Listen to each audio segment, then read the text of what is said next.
Hey, what are you doing up on the step stool? About to clean these light fixtures. The whole family's coming over, and if there's even a speck of dust in the house, my abuela will find it. Here, I got a Swiffer duster to help with that. A Swiffer what? A Swiffer duster. It has this cool extendable handle that reaches 6 feet to get high and low, with fluffy dusters that easily trap and lock dust. So, no more step stool? No more step stool. Easily trap and lock dust from hard-to-reach places with the Swiffer duster. Love it or your money back. It's here again, Toyota's national sales event. And this month at Panama City Toyota, you can get 1.99% APR plus 90 days until you make your first payment on the new Tundra. With its twin turbo engine and towing power, Tundra is ready to work hard and play even harder. Get style for miles in the all-new Camry, explore the great outdoors in a new RAV4, or discover the new totally redesigned Tacoma. See you soon at our national sales event. Offer expires September 3rd. For details, visit PanamaCityToyota.com. Tired of flipping through channels and finding nothing good? Introducing KHS TV. Over 5,000 live streaming channels. All your local favorites: Fox, ABC, CBS, NBC. Plus, catch every game of the season with over 100 sports networks. ESPN, the NFL Network, and the NBA Network. It's more than just sports. KHS offers 50-plus movie channels, 150-plus entertainment channels, all your favorite news networks, and watch thousands of movies and TV shows on demand. All for just $40 a month with a one-time $2 billing fee. And you can watch up to 5 devices at the same time. Perfect for sharing with family and friends. Cut the cord, not the fun. To score KHS TV, go to ESPNPC.com and click on the TV logo. That's ESPNPC.com and click the TV logo. WVLQ Port St. Joe, WGSX, powered by Panama City Toyota. ESPN Northwest Florida. It's the next evolution of sports talk radio. The biggest stories and the biggest reactions. Now. And now we're taking with the first pick. This is the last ball you got in the bag. The Inside Drive. From college to the pros, interviews with the newsmakers, sports betting, your phone calls, and more. And now, The Inside Drive with Ryan Mulvey. Broadcasting from the Bill Kramer Chevrolet Buick GMC and Kramer Marine Outdoor Studios on ESPN Northwest Florida. My name's Billy Joe McKay. Just turned 16 yesterday. Gonna get the nerve one day to get out of here. Mom passed on 3 years ago. Said it was a cancer that took her slow. Ever since then I've been saying no to Daddy MIT.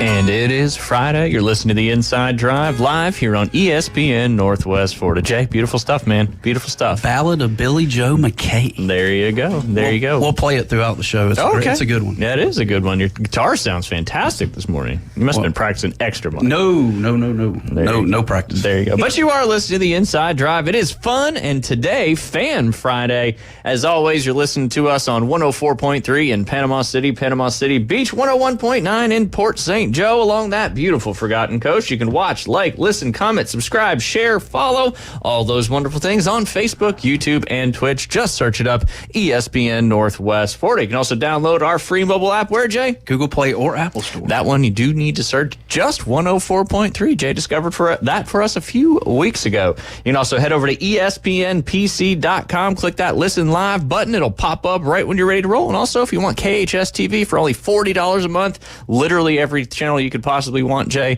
you just find that little TV logo on our homepage, click it, download it, sign up, and you are good to go. What are we watching right now? I think we're watching a little U.S. Open tennis. Ooh. A couple of huge upsets yesterday. Probably not going to get to that today. We got lots of fun stuff to talk about, but we got Ryan Warden in studio. We saw you last Sunday night. Here you are on Friday. How you doing? I'm doing well. Thank you for having me. Oh, of course. I had the day off, and I know we talked, we messaged a couple months ago and talked about a Fan Friday. Yeah. This is the first Friday I've had off since then. So, and it's really our first Fan Friday, too. I like it. We're kind of Is it? We've had other fans? Well, you had Rick Ty. Oh, yeah. Rick Ty is kind of like, he's like the Braves aficionado for ESPN Northwest Florida. So he kind of keeps us up. There he is. Good morning, Rick. How are you? He said, sounding great, Jay. Hey, thank you, Rick. Great. Thank you. But yeah, you got any poll questions rolling around in your head up there? Man, I don't. Okay, well, first we'll Does talk. Ryan have one? Oh, give me a minute. It's a lot of pressure, right? A lot of pressure. But real quick, as we do beginning of every show, as we're counting down the days to the playoffs, the Braves took a tough loss yesterday. They were up 4-1 most of that game late, but then Phillies came back and stormed and won the game. I believe 5-4 the final score in that one. So they have dropped a game back behind the Phillies. The good news is the Mets also lost, so they are still 3 games ahead of the Mets in the wild card race, which just seems to be the more important of the two. Still got 2 more games up there in Philadelphia that they can win the series, and looking forward to seeing what happens. So much sports going on, especially last night. But yeah, hopefully the Bravos can at least get 1 more. 2 more would be absolutely fantastic. Poll question. Yeah, I could Is see. that kind of yeah? I could see it in your eyes. I could see it in your eyes. Let's set the tone, if you will. So it's Saturday afternoon, about 12:30 tomorrow. Okay. The Dogs are up on the Tigers, maybe by a touchdown or 2. At least 2. At least 2. That's foreshadowing to my parlay. Yeah. My single game and my 3 game that we'll talk about later. What is your halftime go-to food? You guys are going to have to help me out here. Like I'm only eating during halftime? Well, yeah, just during halftime. But like finger food, I mean, what? Let's. Okay, so we need what, 3 or 4 choices? Yeah, like stereotypical. Ryan, you throw one out there. Oh, well, a good one that's easy is throwing cheese sticks in the air fryer. There you go. That's a good one. Throw some mozzarella in, like either in the saucepan or just in the microwave, and then boom, you got it. I like it. All right, there's one. Right. Mozzarella sticks. Yep. What about you? We'll each give one. Oh, boy. This was your poll question. Yeah, no kidding. I'll steal it from you. Right. Chicken wings. Chicken wings. Okay. Yep. All right, I got wings. you. Cannot go wrong there. No. Yeah, I mean, it's like, wings, you know, and it's kind of like the Super Bowl food thing. So, but right. Yeah, mozzarella sticks, chicken wings. What do you got? All right, I got a crock pot special, if you will. Let's see, Velveeta cheese, Cowboy Rotel. Is that what it's called? I think something like that. Yeah, but it's still a little too warm for that, man. I feel like that's like a week 6, week 7 kind of deal. In my opinion. You know what I'm saying? Yeah, it depends on how low you got the AC cranked down. I mean, unless you're watching it outside, but it might be a little toasty out there. That's for sure. You put the meat in yours or no? Yes. Oh, yeah. Good stuff. Yeah. Yep. And Rotel, the Velveeta cheese. Just a big old block, drop it in the crock pot. Drop it in there. That's one of the best specialties when it comes to football teams. Done. Yeah, that's it. Mix it up, some ground beef. Good. You're good to go. What did you call it? I called it Cowboy Crack, but that's something different, I think. I think there's a slight variation to that one when it comes to Cowboy Crack. Well, as we heard on the Afternoon Underdogs Thursday evening, week 1 of college football is going to hit like crack, so. Well, just don't. Actually, that was Wednesday. That was Wednesday, my bad. Yeah. That was at Boston Tim's? No, that was Morgan. Our Morgan Texas A&M, Hilliard, right? yeah, Morgan Hilliard, who's our Texas A&M pundit, if you will. Nice. And she said week 1's going to hit like crack, waiting for Texas A&M and Notre Dame. Shoo, man. I don't know if it's appropriate. What did you say with the thing yesterday? Don't airball it or something like that. You guys were talking about this yesterday. It's from a stand up or something like that. Anyway, yeah. I do not freebase cocaine. That's it. That's what that made me think of. Oh, it took a little turn there. Might have a drink. Yep. Might even a little toot or something. A little toot. I will not. That guy's so funny, man. Oh, all right. So we got Mott Sticks. I got chicken. You still haven't said anything. Well, Cowboy Crack. Okay, that's right. Yeah, that's right. Cowboy Crack. David Hayes, throw I'm one calling in. it Crock Pot Special Cowboy Crack. There you go. That work for works. you, Jay? I like it. Hey, the Glizzy boys, man. Glizzies. That's Absolutely. what we had them. We were PLPing, parking lot pimping last night. And so, yeah. Absolutely a hot dog for halftime. It's easy. All of these things that you guys brought to the table, outside of Ryan's, I think you can get cheese at Ryan Warren's. I think you can get cheese sticks halftime wise. You know what I mean? But chicken wings, if you're making those, ain't no way you're making those in 17 minutes or so. No. If it's NFL, you ain't got a shot at getting those done in halftime. And Jay, you got to wake up early in the morning to make your little crock pot special. Well, maybe not so long unless you throw the meat in it. Then yeah. Well, and you got to cook the meat first too. Yeah. I guess if it's ground beef, though, that ain't going to take you too long. No. About 7 But with minutes. Jay, I mean, if it takes him 60 minutes or an hour and a 70 half minutes, to that's watch like 14 60 to, minutes, 14 my to goodness. 16 minutes. Ryan, you're seeing it, right? Firsthand. Yep. So really, his was the only correct answer because you specifically said halftime. That's true. But you didn't say it had to be cooked at halftime. You were just eating it at halftime. Yeah. Oh, yeah. You can prepare it before the game. Let it, cook and sizzle through the. Sizzle. Like you're painting. You're getting us some audible sounds there with your mouth. Sizzle. I'll take care of Jay's job for a little portion of the show today. Chef Ross says more beer. Ah, there you go. It's fair. It's like you have 4 options. That was a great 4th option. Yeah. Más cervezas, por favor. Lucinda makes Fiesta de Velveeta. Yeah, that same thing. It seems like it's very common. But yeah, you're not doing your job. Again. Dang, I'm sorry, man. Next week. We start on Tuesday, so you better be prepared. New month next month. Let's just punt today, and we'll kick and off yesterday Tuesday. and the day before. That's fine. That's fine. We'll do that. Did you guys catch any of the college football games yesterday? I did. Yeah? I caught the Colorado game. I did not catch your Chanticleers game. The Chanticleers, we can talk about that briefly because they hung a little 50 spot on Jacksonville State. Jacksonville State was favored by 3.5. I don't know if they just looked flat, came out a little soft, but Coastal, got off to a hot start. New quarterback Ethan Vasco took care of the ball, had 1 pick, but threw for 249, had 2 touchdowns, and we were just gashing Jacksonville State's defense. And Coastal's defense played spectacular. A little bit surprised and cautiously optimistic about the new era in Coastal Carolina there. It looks like we ran the spread offense a little more, and it was good stuff. And if you bet them to cover, if you bet them money line, you probably did pretty good. Yeah. I did do a parlay between Coastal Carolina and Jacksonville State, the over, which was, I believe, 51.5. Coastal beat that on their own. And then I did the under on the NC State Western Carolina game. That was 60.5. And thankfully, Western Carolina did not score at the end of the game. They had the ball on the 2-yard line with 7 seconds to go, and the game ended. So covered that one by a couple points. Good. So good start there. But on the NC State side of things, that was Grayson McCall's first game for NC State. Started off a little slow. I mean, they were even down 21-17 going into the 4th quarter, but then definitely started using their offensive weapons a little more. The Concepcion, the wide receiver freshman for NC State, is a quick little fella. He had 9 receptions for 121 yards and 3 touchdowns. All 3 touchdown passes from Grayson McCall went to Concepcion. It's a fun one to say, too. Grayson did have 1 interception, but he threw for 318 yards. What did you guys think about the Colorado-North Dakota State game? I thought North Dakota State was pretty good. I mean, Colorado ultimately won the game, but I thought that they had some hiccups for sure. But they ultimately responded, and their defense, I've got questions about.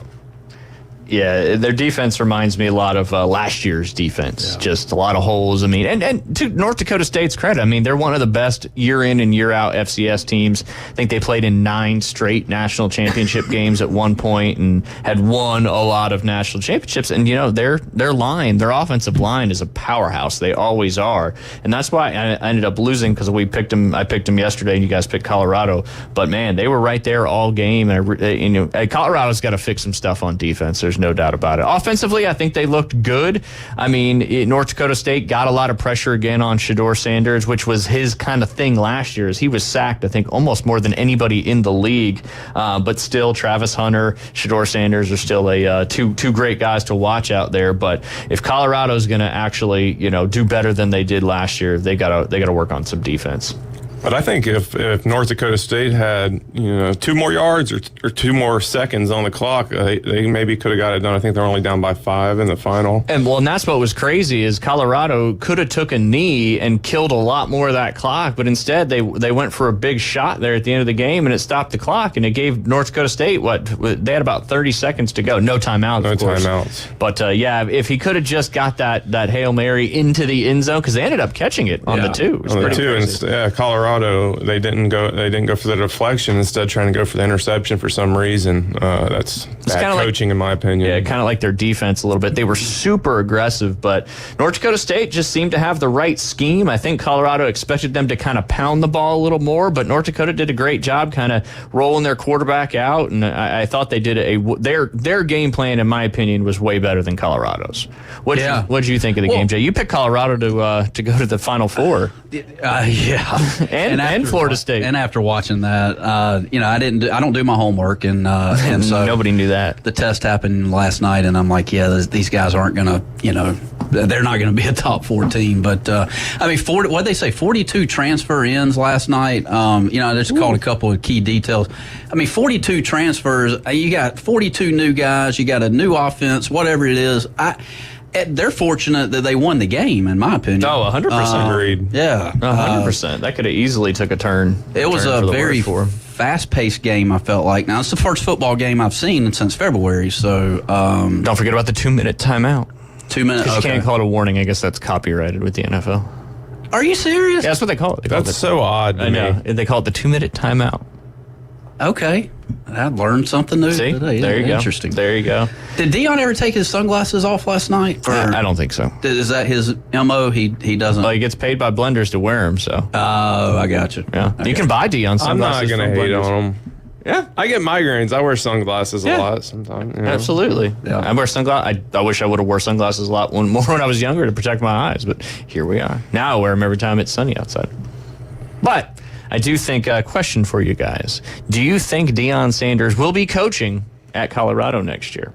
His son his one son graduates. I don't know if Shiloh's a senior or not, because that would make him the same age as he is a senior too. Wow. They're not twins, are they? No. They're just same. He's got an extra year of eligibility. Ah, okay. Gotcha. Okay, so Shiloh is actually probably older then, from what I'm understanding. Not sure, 100%. But does Deion coach Colorado next year with his son not there? Son's not there anymore. Because Travis Hunter's obviously going. He's going to be going to the league. I don't know which side of the ball, but what do you think? What you think, Ryan? I think he'll be there. I feel like Deion and Colorado really just clicked. And I can't remember the exact stats I saw, but the money that he has brought into the university, the attendance, and the enrollment numbers, I think, for minority students and the applications, I think, even for minority students, are just up tremendously just because of him being the head coach of the football team. Yeah. You could see it last night. Obviously, he's changed that town. Well, yeah. That community. That's what they talked about. They couldn't even afford to pay his salary when they brought him on until everything happened with the tickets, the season tickets, the enrollment at the university, all those things. He's a polarizing figure, and he's obviously done a lot for the University of Colorado. Is he going to do a lot for their football team to be a winning program?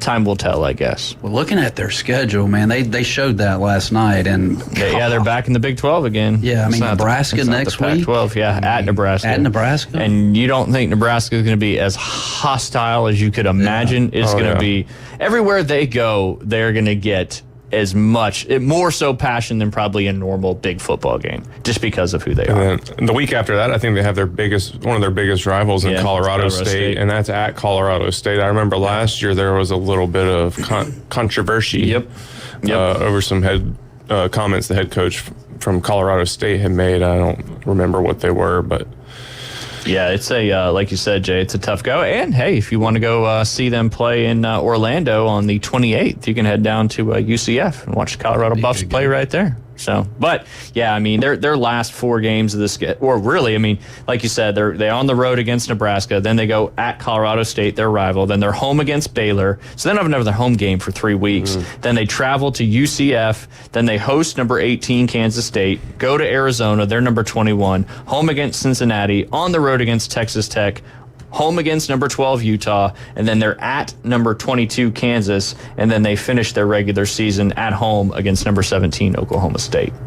Yikes. It's a pretty tough schedule. Well, it's like I saw that Nickelback, Netflix series over the week. Yep. And one of the things they were talking about is like Nickelback being, they were cool, and then all of a sudden they got huge and big, and everybody started hating on them.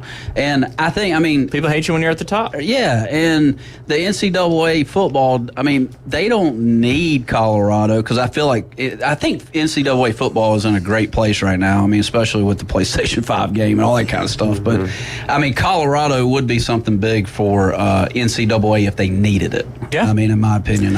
It's just why I wonder, does he stay there beyond his kids being there? Does he care? Where is his priority? Right. Is he trying to make a jump, waiting for a bigger opportunity, so to speak? Obviously he was likened to Florida State a little bit when Norvell got the job, or does he make it? I don't think he'll ever make a jump to the NFL. I just think he's too much when it comes to that kind of thing. Well, he's teaching these kids and he's growing these kids, in my opinion. Yeah. And the NFL, there's no learning and growing in the NFL. It's about whatever. games. Yeah. And Deion's got that characteristic of a coach. I could see him being there for a long time. I hope so. Yeah. I hope he's just not there through when his kids go through. I hope he continues to grow that, because who knows? They're obviously getting a ton of money coming in. The one tricky thing is, like you said, he is focusing on developing good men, not just good football players. But there's this huge transfer thing too, and you hear the rumblings of the program that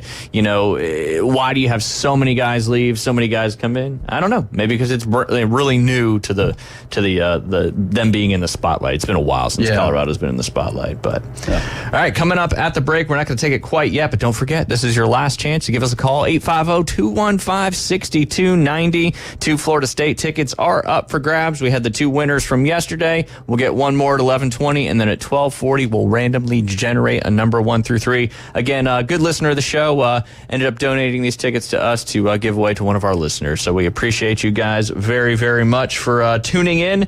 And when we get back, we'll see if we got that 10th caller, and we'll dive into the Brandon Ayuk signing. Finally, you're listening to the Inside Drive live here on ESPN Northwest Florida. ESPN Northwest Florida. We're taking the Inside Drive. All right, I believe on the 8-9 seed, I've got Missouri in the 8 seed, and I've got, let's see, I wrestled with this, David. This is just in case God's Catholic. You're like, you know what? I'm going to put Notre Dame in there. I'll be okay. Yeah, you got to be on. I like your style, bro. Yeah. Middays 11 to 1. ESPN Northwest Florida. Good morning. This is Joanna on ESPN Northwest Florida with your forecast on this Friday. A chance of thunderstorms and some sun this afternoon and evening with a gentle breeze around 10 miles per hour out of the south, and look for the high to be 90. Tonight, there will be some clouds with the temperature reaching 77. Partly sunny and a possibility of thunderstorms tomorrow with a high of 88. This weather is brought to you by Ellis Agency Insurance. Thank you for keeping that dial on ESPN Northwest Florida. Rely on it. Man, is it hot. Not only is the weather hot, the savings on name brand Western wear at That Boot Store is sizzling. During their 60th anniversary celebration going on now. Shop the hot deals in air conditioning comfort and be amazed at the tremendous selections of Carhartt work clothes and Western wear available at That Boot Store. Open Tuesday through Thursday, 9 till 5. Friday and Saturday, 9 until 5:30. Next to Bill Burkey at 15th Street, Panama City. That Boot Store where God is good all the time. As a realtor, it's important who you choose as your title company. May we suggest South Oak Title? Their offices are modern, comfortable, and state-of-the-art. South Oak Title can close transactions in any location in Florida, Alabama, and Tennessee. Their free mobile app allows realtors to deliver a net sheet in seconds. They provide mobile closing services to accommodate buyers and sellers. Their offices are beautifully decorated, state-of-the-art, complete, safe, and secure. South Oak Title, creating a better title and closing experience through technology and tailored service. Visit them online at southoaktitle.com.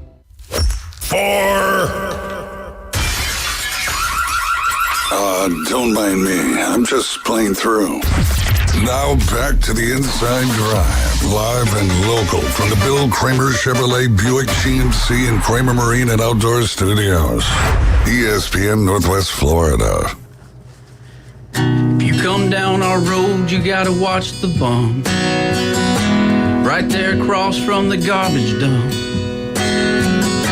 You can find me out back, jumping on the trampoline.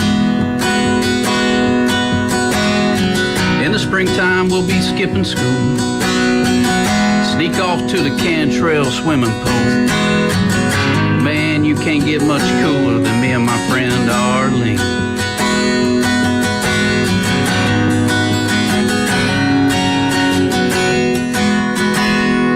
And welcome back. You're listening to The Inside Drive live here on ESPN Northwest Florida. Jay, I could just, the whole day, you should just play guitar for the next hour and, I don't know, 30 little background music. Yeah. Bring the ballads back, man. I'm legitimately impressed with your vocals. Oh, well, I know. No, let's don't get too crazy. No, he brought the heat for you today, Ryan. I He knew know. you were here, and he's like, I'm gonna show up and show out. No, you're doing fantastic, man. Thanks, It man. sounded- I thought Birdies and Beer was good. Birdies and Beer. That's an original, right? That's the first one. That's Yep. the first one. I love that. That's one. what I love that. cracked the Friday guitar action. That was a while ago now. That has been. It's a lot of pressure having to come up with other songs every Friday. Yeah, it's. When are you going to bring out the electric guitar and give us a lot of energy coming No, in? hey, now look. Before the show, this is the first time you Don't got tell to lies. come on. Don't tell lies. Come on. This man's got talents, and he's Nope. not using them. Nope. He's not using them. I don't need to use them because I don't need to embarrass myself. That's for sure. I do miss having the piano at our house, though. But that's neither here nor there. You can play some piano. I think you said that you and your wife had went and sang karaoke. Well, in our very, very early on years at a Mexican restaurant in Aiken, South Carolina, there was a group of golfers at the golf course my parents lived at, Cedar Creek, called the Chihuahuas. They're like the dog fight, but they're the Chihuahuas. So they just were all about just having fun and playing a little golf here and there. But yeah, they had their annual Cinco de Mayo festival, and we sang a little Kid Rock picture. So he sings. It's not good. Yeah. No, it's not come good, on. but but you know, you have a couple margaritas, and you know, the voice starts coming out a little bit. Loose juice. That's it. It's like we always say in golf, the old swing lube. That's right. Gets that confidence going a little bit because you let down it blocks that whatever part in your brain that is the fear. Right. Confidence. Yep. But if you can find that without having to be alcohol induced, it's probably a little better. Jay. Yes. Finally, yesterday, the Niners have come to an agreement and have extended Brandon Ayuk. We kind of knew it was coming, but until it happens, and you know, practice started on Wednesday.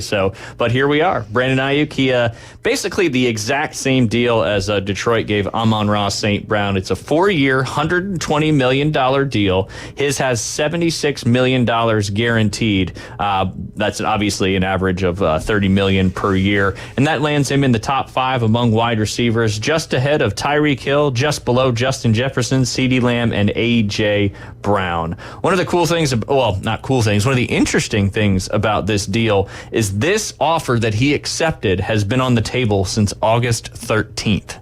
There wasn't another renegotiation. That was the Niners' offer. It was still there, and he ended up finally taking it. So it's been a saga. There's been a lot of cryptic things happening out there on social media, but what do you guys think about him accepting an offer that was from, 3 weeks ago?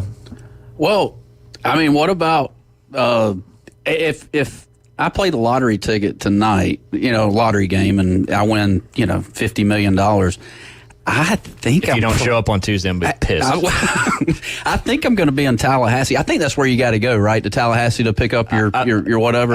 Sure. I'm in Tallahassee by midnight tonight. I don't think the lottery commission or whatever it's called is going to be open at midnight. But I'll be standing at the door. Yeah, well, you could probably afford to stay in a nice hotel. But yeah, I don't know. It's makes you wonder why it took so long. Makes you wonder. Don't you think? Yeah, I mean, at this point, I don't really care, but I just worry that he's missed all of preseason, mini camp, training camp. But hopefully, he can catch up and be ready to go. Ryan, what do you think? Why do you think he accepted the deal that was several weeks old? I mean, we're getting down to the nitty gritty. I don't know. John Lynch, maybe he just knows John Lynch's personality and knew he maybe wouldn't budge on those numbers. I'm not sure. I think that having a deal that mirrors Amon-Ra St. Brown, he should have taken that deal immediately. That's my opinion. Yeah, I mean, it's interesting. It's funny you say John Lynch because Ayuk's agent is Ryan Williams, who is a business associate and friend of John Lynch, the general manager for the San Francisco 49ers. And you kind of remember Ayuk was quote-unquote in Kyle Shanahan's doghouse back in 2021, and obviously had a breakout year last year, and he had a good year besides that too. But difference with Debo and Ayuk is Debo was very obvious about, everything he was saying, where, like I said, Brandon Ayuk was kind of cryptic in those kind of things. But I think this is a great deal for both parties. It's a great deal for Ayuk. He's going to get generational wealth for his family. And it's a great deal for the 49ers, too, because they've got the offer out there and they've got the cap and the way the signing bonus works, that it's going to allow them to do what they need to do next year, which is a very obvious thing, and that's extend Brock Purdy, given he has another good year for San Francisco. But now we got to sign Trent Williams. That's the next big step. We got to get that left tackle. We got to get the big time left tackle. And, maybe too, it's time to, potentially, we're going to have to move on from him eventually because he's been in the league for a long time. David? Nick Baldwin says it won't matter one bit if Williams doesn't sign. Ooh, interesting. Hot take. I need some context with that. Why won't it matter?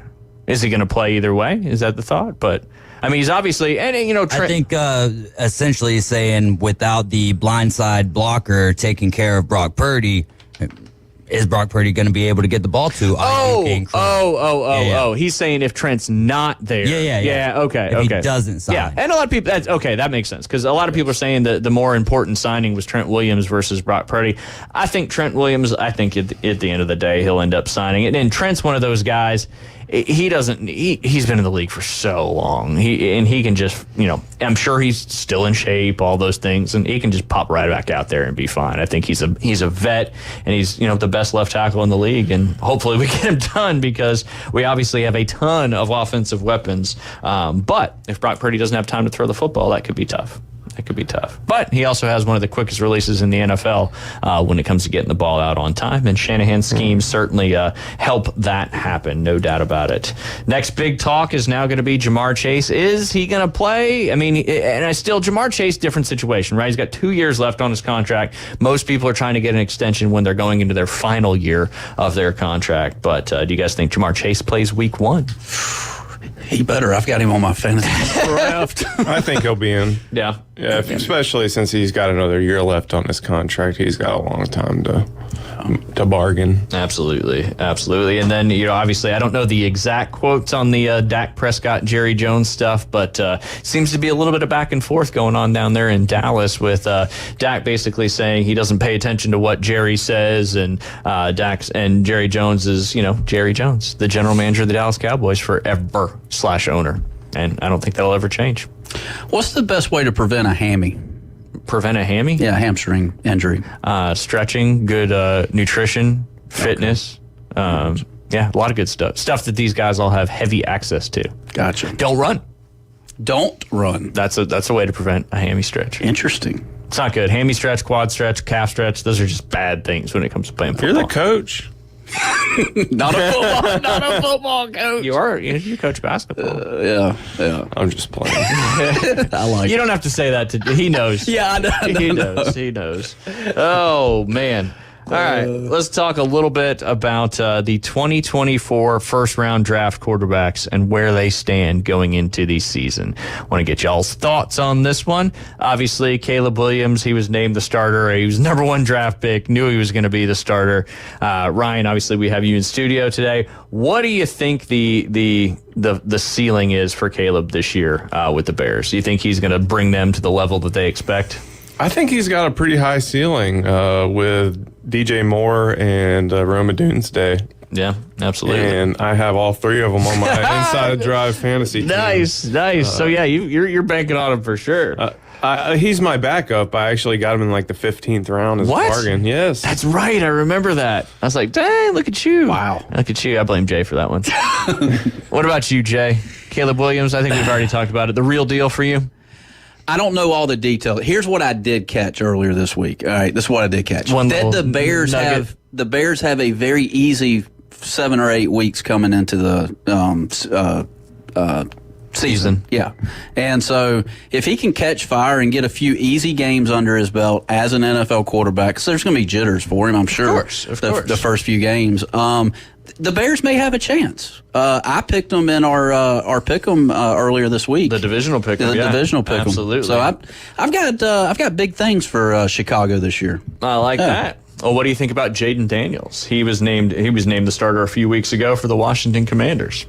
Jaden Daniels, LSU Heisman Trophy winner. Let me get back to you on Jaden. All right. I don't know about Jaden. What do you think, Ryan? Jury's still out. Yeah. He was a great college quarterback for sure. I have not seen a lot of the preseason film on him, so it's hard for me to say on Jaden Daniels. As a Philadelphia Eagles fan, I hope he does terribly. But he seems like a good guy, so that part of me hopes he does well. He's obviously a very athletic quarterback, can sling the ball. He's a good running quarterback as well. A lot harder to do those kind of things in the NFL, no doubt. I did not know this about Ryan Warren. He's an Eagle. You're an Eagles fan. Okay, so small background. My dad, he's a Florida redneck, kind of like me. My mom, she was born and raised and is from the inner Philadelphia area, so she has passed that fandom on to me. Okay.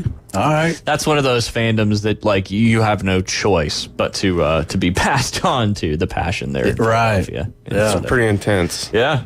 Absolutely. So, what do you think about everything going on up there in Philadelphia? I think they've added all the weapons. Any concerns with the Sirianni-Hurts relationship, or is that just more media noise? I think it's more media noise than anything, but you never can tell what's going on inside of a locker room.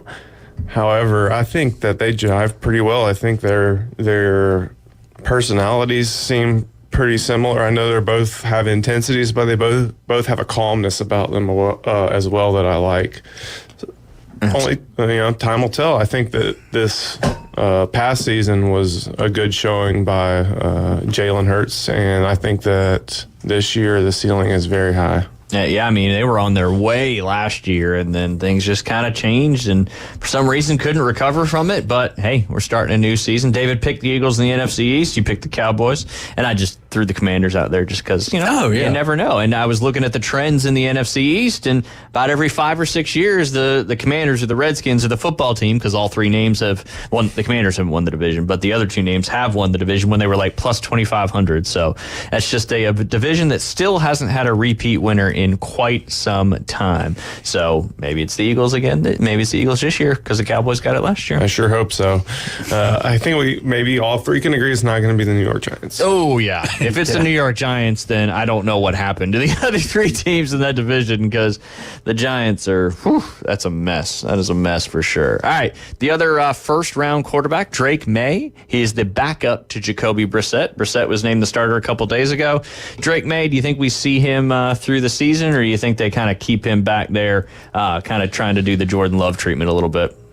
Go ahead. Go ahead, Jay. Well, no. Go ahead. I was gonna say you're faster to the mic today. It's like when we have somebody else in here, you feel like you. Oh no! I'm just kidding. Normally you're like. I was just gonna say every time I see Brissett on the TV, brisket? I think of brisket. Yeah. That's the only thing I think about. That's all I got for you. That's it. That's good. That's good.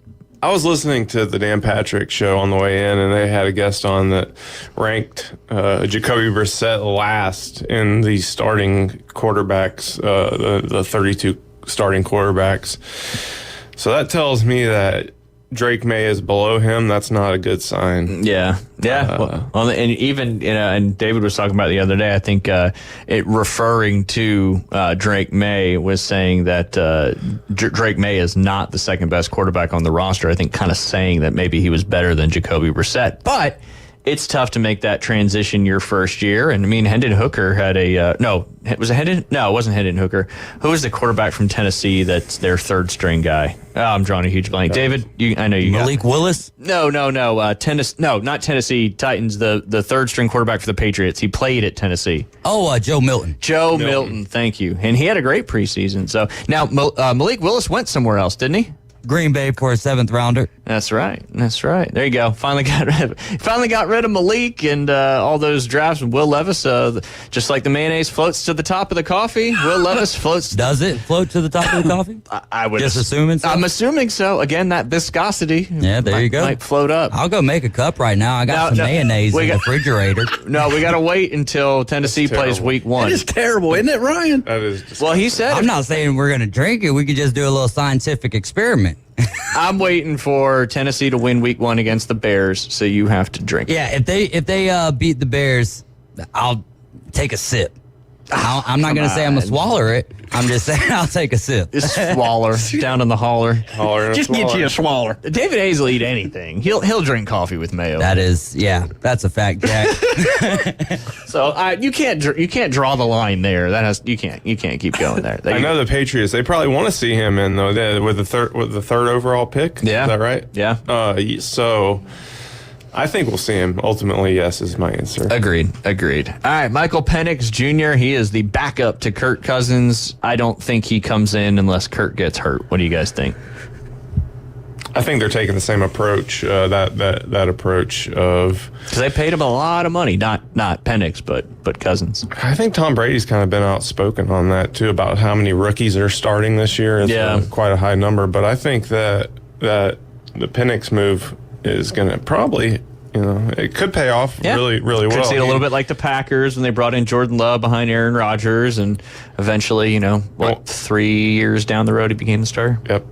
And watching that quarterback documentary, man, Kirk Cousins, he is a sharp guy. Puts the thing on his brain to stimulate it, and he's studying plays. I mean, you got to be kind of a very, very smart person to run a quarterback on really any team, let alone an NFL team. All right, J.J. McCarthy, obviously, he is not going to be playing this year as he had the season-ending knee surgery where his meniscus was fully repaired just to protect his future health. And then, of course, Bo Nix was named the starter there in Denver. I can get more behind Bo Nix being the starter than some of the other guys just because of how much college football Bo Nix played. And Sean Payton has done some things with quarterbacks very similar to Bo Nix. What do you guys think about him in Denver? I mean, it's a tough division to play in regardless, so. Old Bo.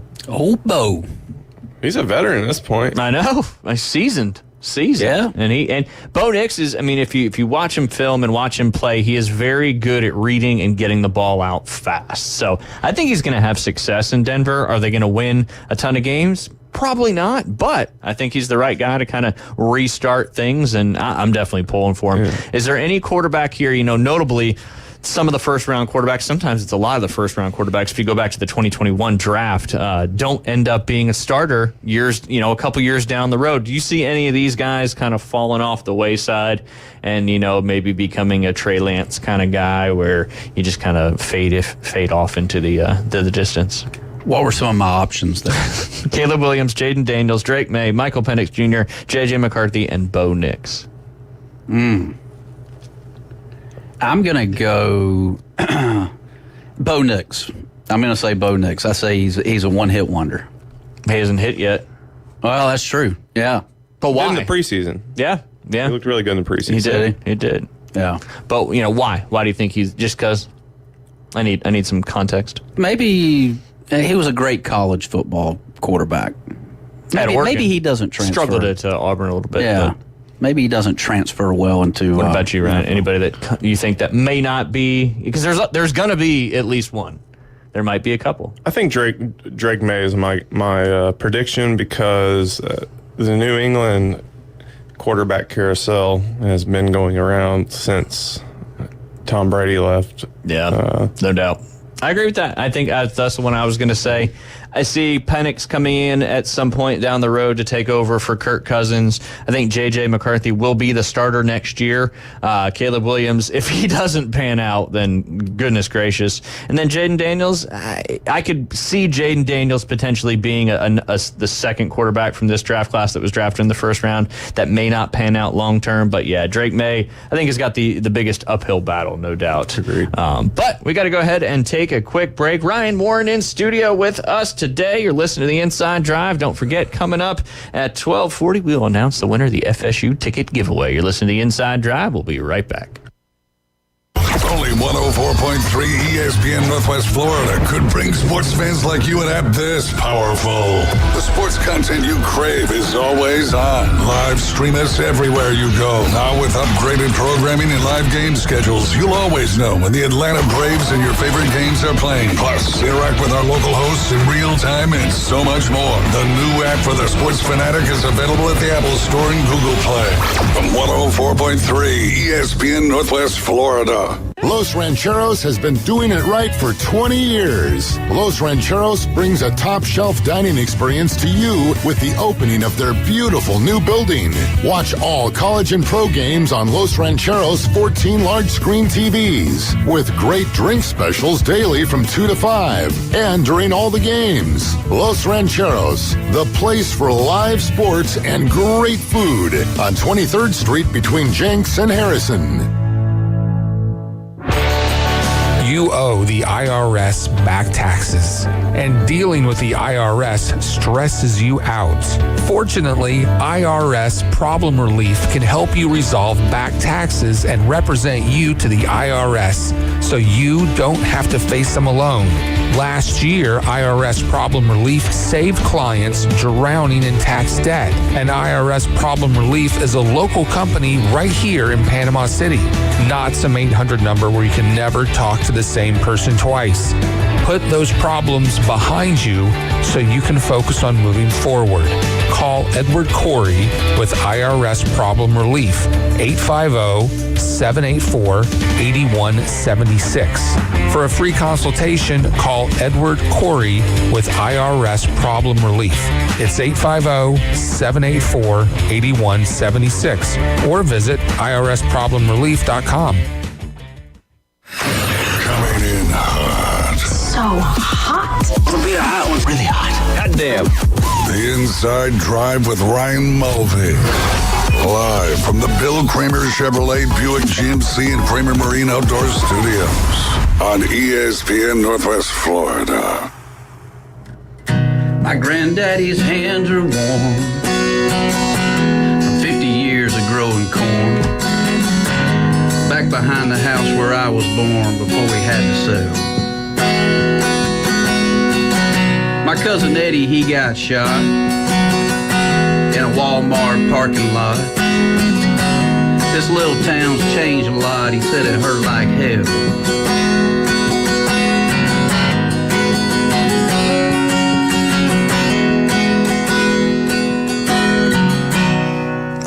Good stuff, Jay Henley. Good stuff. You're listening to The Inside Drive. It is Friday. Week 1 continues tonight and then rolls all the way through that weekend. Cut his mic. No, I'm just kidding. Jay, that was fantastic. Good stuff there. Ryan Warren hanging out with us in studio on this fun Fan Friday.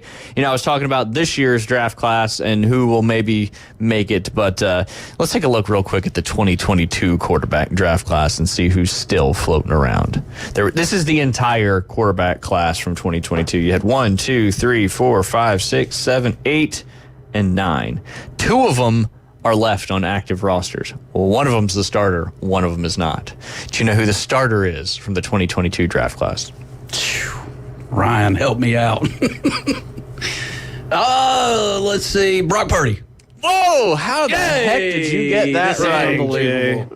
Unbelievable. You just got to give Jay some context clues every now and again. The fact that he is on my shirt and I pointed to him. So you did good. Let the cat out of the bag. That's the whole point. That's the whole point.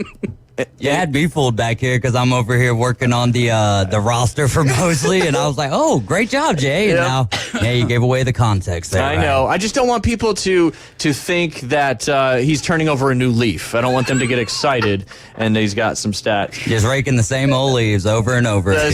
That's it. Right. But she did good. Yes, Brock Purdy is the only starting quarterback from the 2022 quarterback draft class left. And he was picked, as we know, dead last in that draft. The only other quarterback that is on an active or that is currently on a team and that hasn't been traded or cut is Skylar Thompson. And he is on your team, the Dolphins. No kidding. He's to his backup. Yep. But you had Kenny Pickett Obviously, he was drafted by the Steelers. He was traded. Desmond Ridder, he was drafted by the Falcons. He was traded and then cut by the team he was traded to. Malik Willis, as we just mentioned, he was traded to the Green Bay Packers. Matt Corral was on the Carolina Panthers. He was cut, replaced obviously by Bryce Young. Bailey Zappi, the Zapster, was cut by the New England Patriots just a few days ago. And then Sam Howell, who was drafted by the Washington Commanders, was traded. And then Chris Oladukin, he was cut as well. So sometimes, your draft class, and it's a tough year of quarterbacks for sure, but that just goes to show you that those quarterbacks don't always pan out. Any names on there that surprise you that they're not playing football anymore? No, not really. Because you don't really know a lot of those names. That's fair. What about not really either, though. I agree. Not the best draft class. Yeah. Well, and that was your first of 2 back-to-back quarterback picks, right, David? Malik Willis was first, and then Will Levis, if I'm not mistaken. Yeah, Malik Willis was the year prior. Yeah, then Will Levis. Yeah, interesting. All right, we got to pivot to a little bit of golf, Jay, because I got to get your thoughts on the Tour Championship. Please do. Did you know anything that's going on in the Tour Championship? I feel like Scheffler still has that lead going into today. Oh, yeah. No, absolutely. Started at 10 under par, and he shot a nice little 65 yesterday, lowest round of the first round, and he now has a 7-shot lead over Colin Morikawa and Xander Schauffele. Xander shot 1 under par. Morikawa shot 5 under par. They're both at 9 under, followed by Adam Scott, Sam Burns, Wyndham Clark, Hideki Matsuyama, Keegan Bradley, and Sahith Theegala, all within that goes down to 7 under par. I'm going to ask you this, Jay. Who are you going to give the best season to this year to? The best season? Xander Schauffele or Scotty Scheffler? Oh, by far. I mean, with all the drama off the course that's happened, Scheffler by far. By far? By far. Okay. Yeah, I mean. So the 2 majors for Schauffele, you still putting Scheffler's season above that? Yes. And this is prior to him potentially winning the FedEx Cup. So. Yeah. Yeah, no, it's just been a crazy season for him. I mean, new baby, in jail.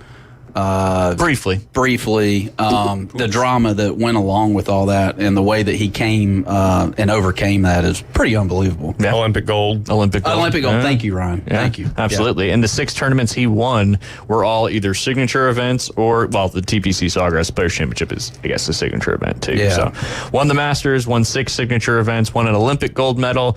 He won the $8 million bonus going into the playoffs, and now he's got a 7-shot lead in the Tour Championship to be the FedEx Cup champion that pays you another $25 million. Little fun fact, he's the first player with 6 PGA Tour wins in a single season since Tiger Woods.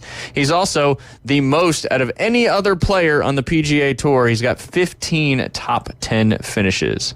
Over there on Xander's side, we know he won the 2 majors there, but he's the first player all time to win multiple majors in a single year with 65s or better in the final round. Is this the first season that we're not doing the wraparound season on the PGA Tour? Second. As the second? Well, technically, this one was the first that's about to end. Yeah. Oh, yeah, okay. They got rid of the wraparound because they added all these signature events in there to try to, beef up these purses for these guys. But you got to finish in the top 50 in the FedEx Cup to get into the signature events. There's a couple ways you can get in as well. But so after Sunday, there's really no golf until Kapalua, like January? I mean, they have a fall swing, but it doesn't count for anything, so to speak. I mean, it's where a lot of the guys that are on the tour that, maybe don't play in the signature events can make some money in the fall. And of course, you got the President's Cup coming up at the end of September as well. So, but yeah, it's they did the wraparound season for, I don't know if it was 1 or 2 seasons, and then they flipped it and switched it back. But Ryan, do you follow golf at all? So, admission, I did not follow golf at all until the Inside Drive started. There you go. Oh, how about that? So I'm a new golf fan. Growing the game. Yeah, before y'all are not going to like this one, but my favorite author, one of his quotes is that a golf course is a perfectly waste of a good rifle range. I like that. I mean, technically, you can hit some snipes out there on the golf course. Yeah, that's true. You do some those low ones. Yeah. That's a good one though. Perfectly good waste of a rifle range. But my dad's always been big into golf, and Nice. and since following the Inside Drive, I really have come to enjoy watching, especially the majors. I really enjoy golf now. That's awesome. That's good to hear. Me and my dad both put in for tickets to the Masters. We didn't get any. Keep trying. Do it every year. Yep. Tell all your friends, tell all your family. Even if you can't go, you can sell those bad boys. Yep. As long as they don't do anything stupid that you sell it to, you'll be eligible for the So I went from absolutely not caring about golf now at all. Now you're putting in tickets to the Masters. Putting in tickets to the Masters. Yeah, That's I mean, so cool. Masters is one of those places. If you get a chance to go, it's like a chance if you get a chance to go to the Super Bowl. Essentially, it is. It's obviously a huge corporate event, but 10, 15 years ago they started. But they hide it so well. Oh though. yeah, definitely. I mean, there's no corporate tents or anything like that. I mean, there is, but you can't see it. I mean, it's pretty. But that's kind of what Berkman's place is. Yeah. Unless you got $5,000 to shell out for a ticket each day, it's probably something through a corporation. Right. But yeah, just a cool experience for sure. I did watch a little bit of it yesterday afternoon because I kind of wanted to see the restoration, as Keith was talking about a little bit. And the golf course seems like they got rid of a ton of trees, and they actually you're pretty familiar with East Lake, right? A little bit. Okay. So before they changed the routing, it was hole 5. Now it's hole 14. It's the one that's at the very top in the corner, and it goes blind tee shot straight down. They changed that to a par 5, where it was actually a par 4 last year. I think they did that with one other hole. But now that hole is actually playing one of the easier holes on the golf course because you're getting all these birdies, which were pars last year. And that's the one that comes back to the clubhouse? No, that's the last hole. That's now 18. Used to be 9. Okay. Yeah, the second shot's kind of over water a little bit. Yep. Okay. But they've added a lot of the bunkers that were originally there, and new grassing and all that stuff. But obviously Scheffler and those guys tore up that golf course. I think it may be a smidge easier. It's playing a little bit shorter, in my opinion. They may adjust the tees a little bit, but like that would have been old number 7, and they flipped the routing last year, so now it's 16, the par 3 over water. It was only playing 139 yards yesterday. Oh, okay. Whereas I can remember that one playing 200, 220, and just a very intimidating tee shot. And they may stretch it back. I don't know. But, they finished the restoration, so it's kind of cool to see see East Lake. And it looks similar, but it looks very different, too. Very hilly. I mean, it's just like Augusta. Very hilly. You don't realize. It's just tucked into that neighborhood on the south side of I was going to say Augusta, south side of Atlanta. Yeah. But yeah, I mean, again, I always preach, if you want to go to a golf tournament, the tickets aren't too bad, and it's just a great doesn't last too long. There's only 30 guys playing, and you can get up and close and personal and see a lot of the big time guys right there at East Lake. I could see us going up there and then going to the Atlanta Zoo right across the street. No, I've never been to the Atlanta Zoo. Given how much we talk about animals here on the Inside Drive, it'll make that happen. Yeah, I've been to the aquarium there. I don't think I've been to the zoo. Yeah, the aquarium's right there in the heart of downtown. Yeah, it sure is. They got 2 whale sharks there? I think so. Yeah, they're huge. That's a really cool aquarium. Yeah, that is a cool aquarium. Just huge glass. Like, please don't break. Right. That would be like a movie. That would be like a movie. But yes, PGA Tour season will be finishing up this Sunday, and somebody's going to be going home with $25 million. Jeez. A lot of money. A lot of money. But, hey, do you think you'll ever have a resolution between the PGA Tour and the LIV Tour, or you think we're kind of 2 separate tours here to stay? What do you think? Because I know you're new to this golf kind of fandom thing, and the LIV Tour. Everybody thought it was just going to fizzle out after a year, and they keep they're just on a completely different path, in my opinion, than the PGA Tour is. And it seems like it's here to stay, and they definitely have the money and the financial backing to make it stay. Yeah, that's true. It takes funding, and that's what they got. Yeah, for now they don't have a sponsorship problem because they have the PIF fund, obviously, to kind of push that.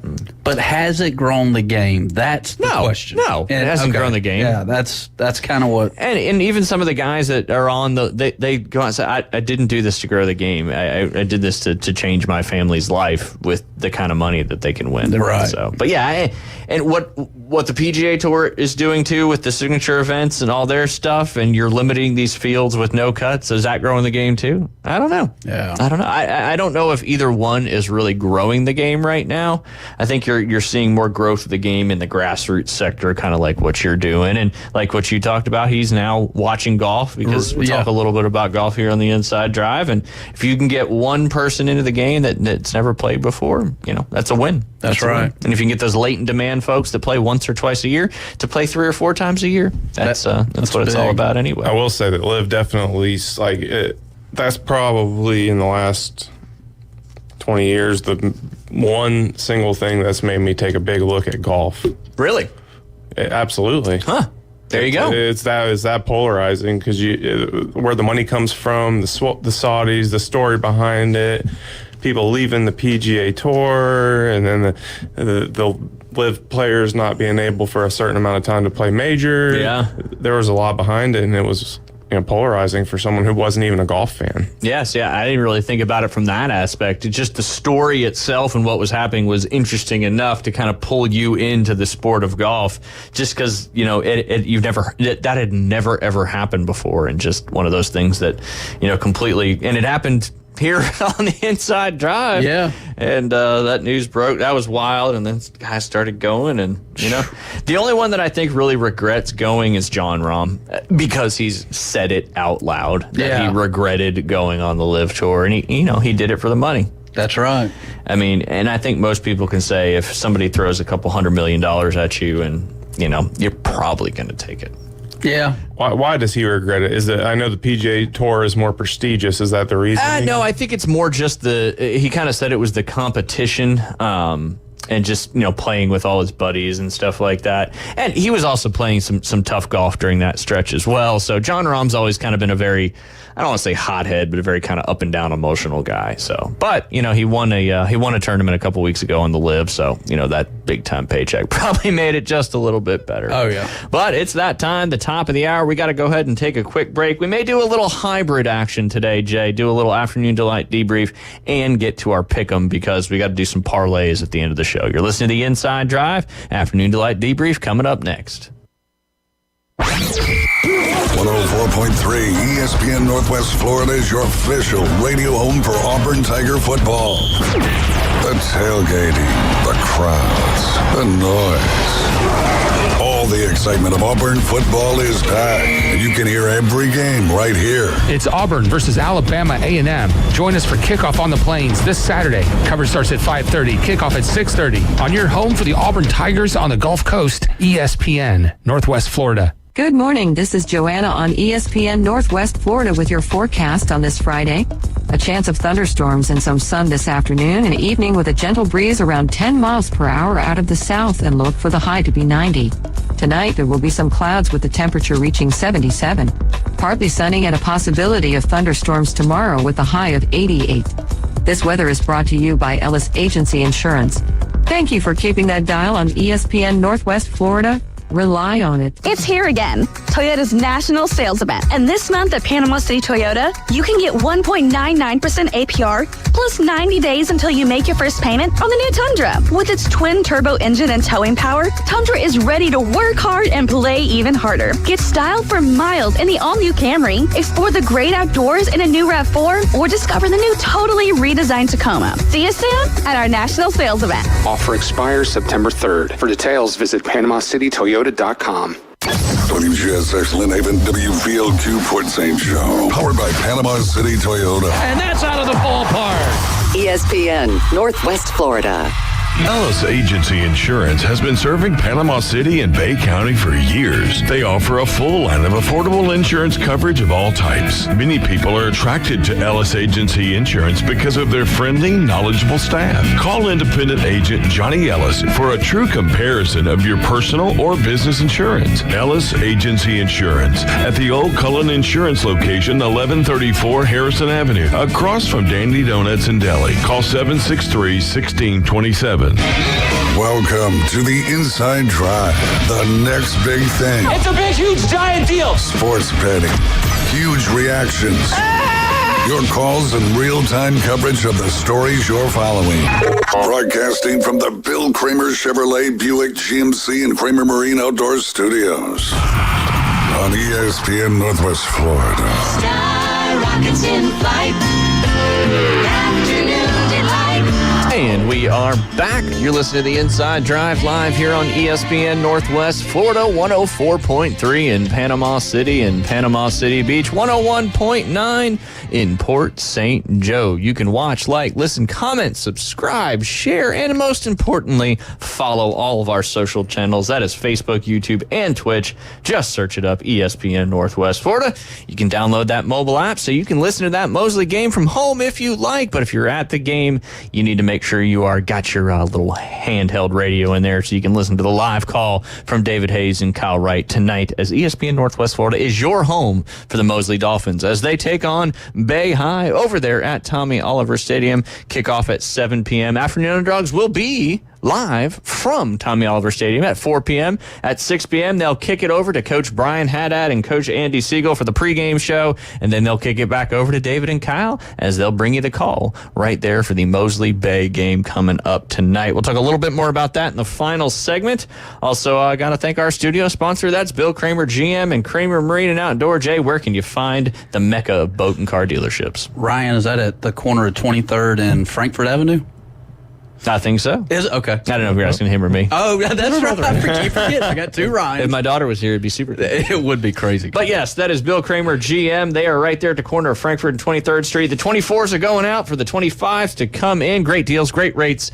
Tires at cost, express service, regular service, trucks, vans, cars, SUVs, electric Hummers, whatever it is. They even got this charging station now for the electric Hummer right there at Bill Kramer GM. And of course, if you want to get out on the water this weekend, it is Labor Day weekend. They kind of say the final weekend of summer, even though the autumnal equinox is not going to be till the 22nd of September, if I'm not mistaken. If you got a boat that needs to get back, you better call them quick. That's Kramer Marine and Outdoor. Their mobile service will come right to you and get you back out on the water ASAP. They sell Seabourn, Spider, Sundance, and Skeeter, all right there at KramerMarineandOutdoor.com. Yamaha Outboard full line dealer. Yamaha Master Certified Mechanics on staff. You give them the call 850-851-0453.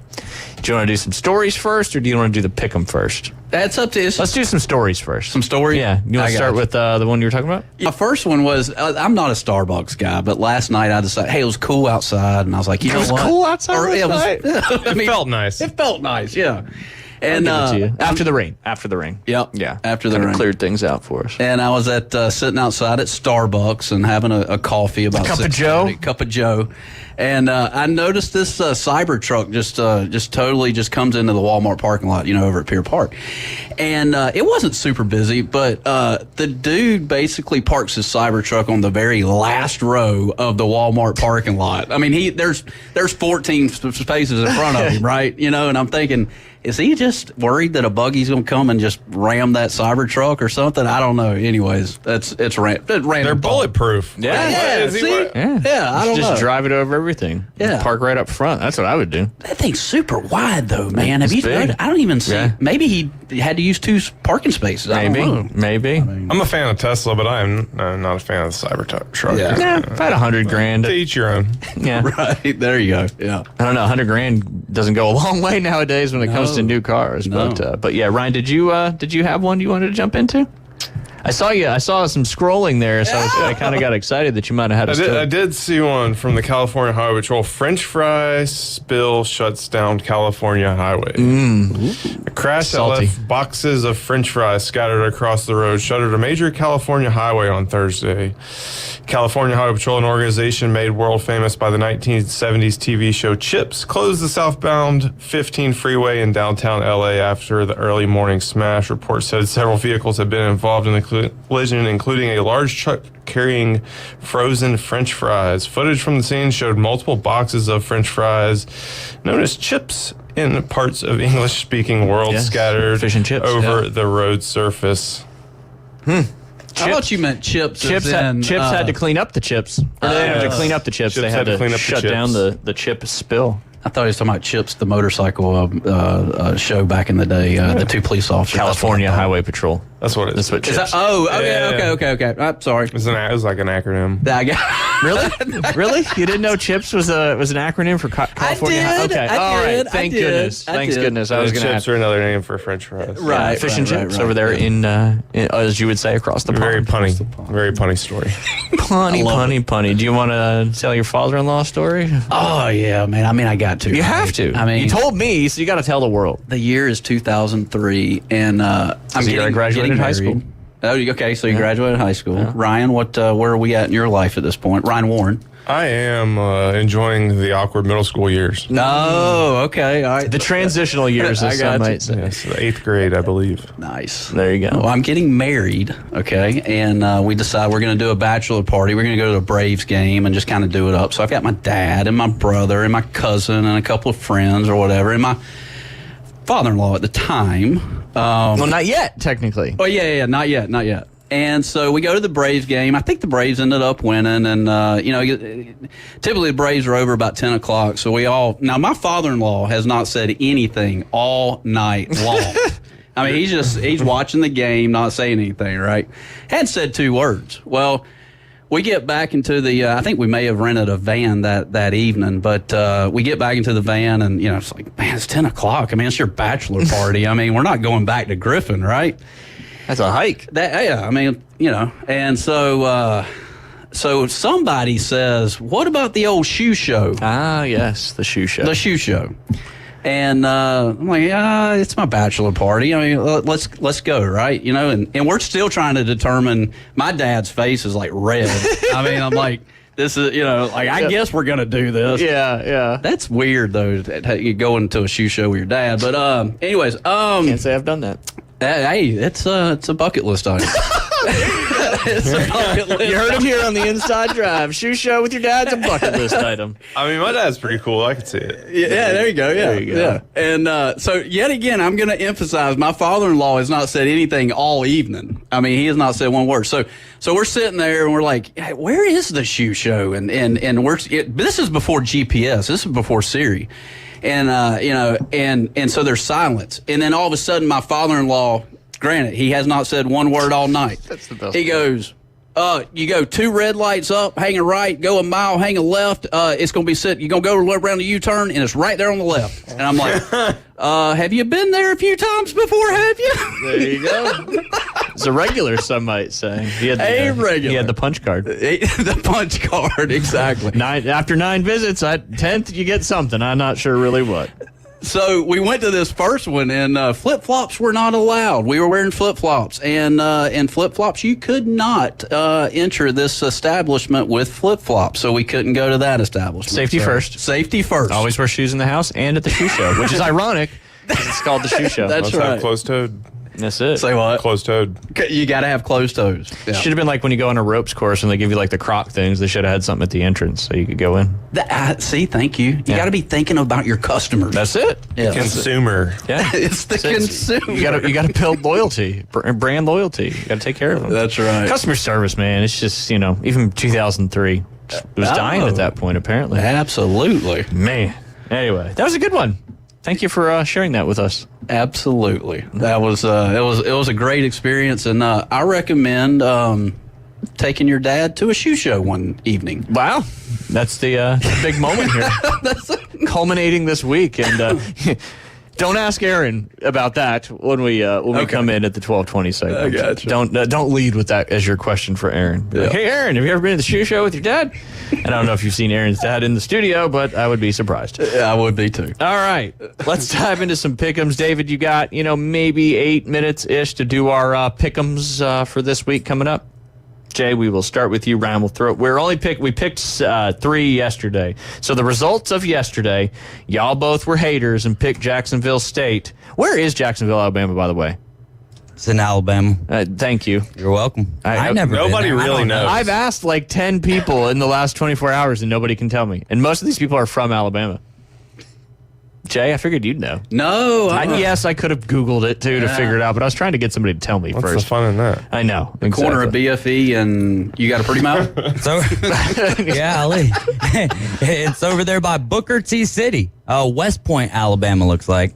Still. Yeah. Yeah. I don't know. 4 Mile Road? half of 8 Mile, which is, I guess, just slim and not very shady. Let's split Alabama. Nice. Let's split Alabama into 4 quadrants. Which quadrant are we in? I got a zoomed in picture here, okay. sir. All right, I'm putting a lot of pressure on you. I apologize. I'm going to guess. It's going to be up in the upper right-hand side, Okay. sir. Okay. So northeast I don't Alabama. like that part of Alabama. So it's like near Coleman.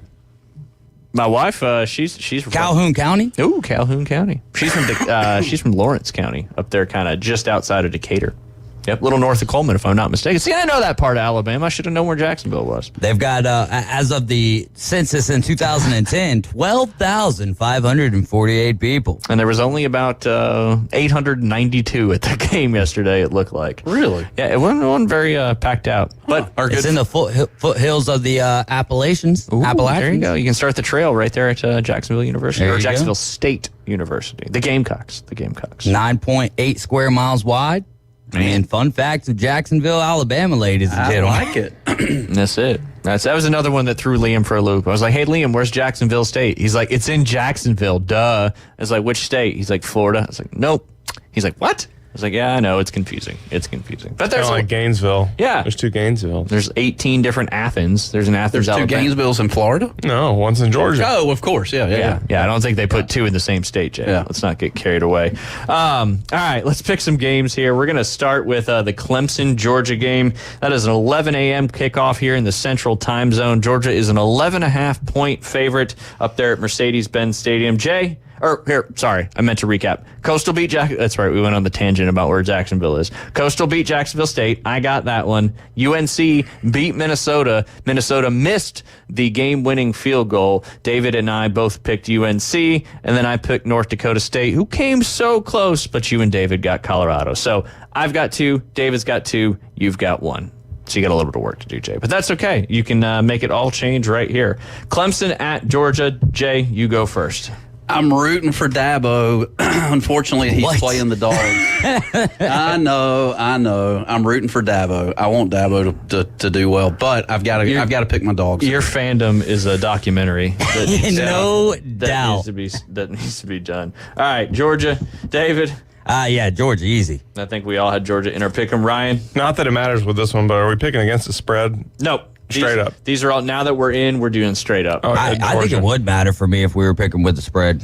Yeah, Georgia would still cover. That's a pretty... Yeah. The points were popular last Saturday, so... 11.5 this game. Oh, it's down to 11.5? That's what I've opened up at, yeah. Yeah. Yep. Georgia. All right. There you go. As Jay would say, go Dogs. Or in this case, go Dabo. Go Dabo. All right, next game we got coming up is also an 11 o'clock game. That is going to be Penn State at West Virginia. Morgantown is going to be rocking tomorrow morning, although that doesn't give them a whole lot of time. It's kind of like an LSU having an 11 o'clock game. They just don't like it. I don't think they like it up there in Morgantown either. But Penn State is a 7.5-point favorite. That line keeps getting a little bit closer. David, who do you got in this one? If we were using the spread here, I would absolutely be going with the Mountaineers, but I'm going to play it safe and take the Nittany Lions. All right. I, regardless of the spread, think that because it's week 1 and Penn State's always Penn State, West Virginia's got a huge opportunity today or tomorrow to make some noise up there in Morgantown. I'm going to take the Mountaineers in this one to upset the Nittany Lions. Ryan, what about you? I usually pick West Virginia in openers, and they have disappointed me, I feel like. So I'm going to go with Penn State. All right. I like that. Jay? I will go with Penn State as well. I feel like they. I know it's in Morgantown, but they're going to Morgantown. Morgan Wallen just set up shop over there. Yeah. Apostrophe. He now owns it. The Nittany Lions. All right, 3 Penn States and a West Virginia. That'll either come back to bite me or not. All right, I'm trying to get the spreads off of Hard Rock, since y'all can actually all bet on Hard Rock if you want to. And if you're not currently signed up for Hard Rock and you want to, let me know and I will send you a link so I can get a free $50 bet. Yay. That's kind of how it works. All right. Next I got on the list, I've got Florida and Miami. Miami making the trip up 95 and then shooting over across to Gainesville. Let's see. I'll start on this one. I couldn't find, I got to click on it's got every game here. Let me see. I know ESPN. It is Florida plus 2.5, Miami minus 2.5. Okay, so pretty much a money line's pretty close too. Yeah, it is minus 135 plus 115. Yeah, it's pretty much a toss up, especially it being at Gainesville plus home underdogs. Yeah, home dogs is one of those things, that's for sure. Yes, I just got somebody, Justin. He's going to take the bite on the Hard Rock. I will send it in the break, Justin. I promise. All right, it is me to pick. Oh, man, this is such a tough one because I have so many emotions because all these Florida fans that we know now. I'm going to go with Florida because it's at home. I think the atmosphere is going to be insane, and Miami just continues. Until Miami doesn't disappoint, I'm going to pick against them. I know Cam Ward's there. Cristobal's still the coach. A lot of hype coming into it. He's one of the – Cam Ward's got a huge NIL deal, but I'm going to go with the Florida Gators. Ryan, what about you? This one's tough because one of the better games lined up for this weekend. It is. Sure. The Swamp is such a tough place to play. But Miami is definitely the better team on paper. I think that the Canes go into Gainesville and get it done. There you go. There you go. Jay? Ooh. I mean, you've had time to think about it. Yeah, I know. All right, so the Canes come into Gainesville and roll over the Gators, and I think come Tuesday morning, it's the first hot seat coach alert Tuesday morning. That's some great takes there, Jay. Good stuff. So they roll in, tape up those Gators' mouths, and they ride them off into the sunset. That's it. Right, there you go. Yep. There you go. All right, we took a phone call. David Hayes has got to pick Miami or Florida. All right, with that being said, I mean, it's going to be interesting to see Cam Ward. It's going to be interesting to see all of the Miami Hurricane, or the Florida Gator fans, rather, wearing white. The Miami Hurricanes are going to be in all white because someone told them to wear white, and that would be the University of Florida, who's going to be in all blue. But with that being said, I do like them Florida Gators on Saturday. I think it'll be close. I think it's going to be a wonky score, but I will take Florida in this game because they're at the Swamp. There you go. I completely agree with that sentiment. Who do you think the game's more important for, Jay? Just real quick. I'm just asking you specifically. Let's Dabo. see. Dabo. That's fair. That's fair. I mean, obviously, I know there's been a lot of probably smack talking between the Gators and the Noles. No, none of that. I do feel like they may have, a little chip on their shoulder, but Miami comes in the top 25 team. So preseason top 25, it's so far proving to not really be that accurate. Yeah, until you get to the top. But they bring Category 5 strength Hurricane to Gainesville. Wow. All right. 2 Floridas, 2 Miamis. Next up, we've got, threw this one in there for the Troy faithful. We got Nevada, who's already played a game and held in there for a little bit. They're traveling right up the road to Troy to take on the Troy Trojans. Troy currently an 8.5-point favorite at home. Ryan, you kick us off on this one. Again, it's straight up, so I had to find another game I want to put in there, so I put Nevada and Troy. I believe did you say Troy is the favorite? 8.5-point favorite, yep. But Nevada did win, I believe, their first game in They lost 29-24, but they were winning. They were winning. Yeah. Either way, give me Troy. All right. Jay? I will take Troy. David? I'm going to go with the Wolfpack of Nevada here. Ooh. New coaching staff for Troy, so I'll go with Nevada.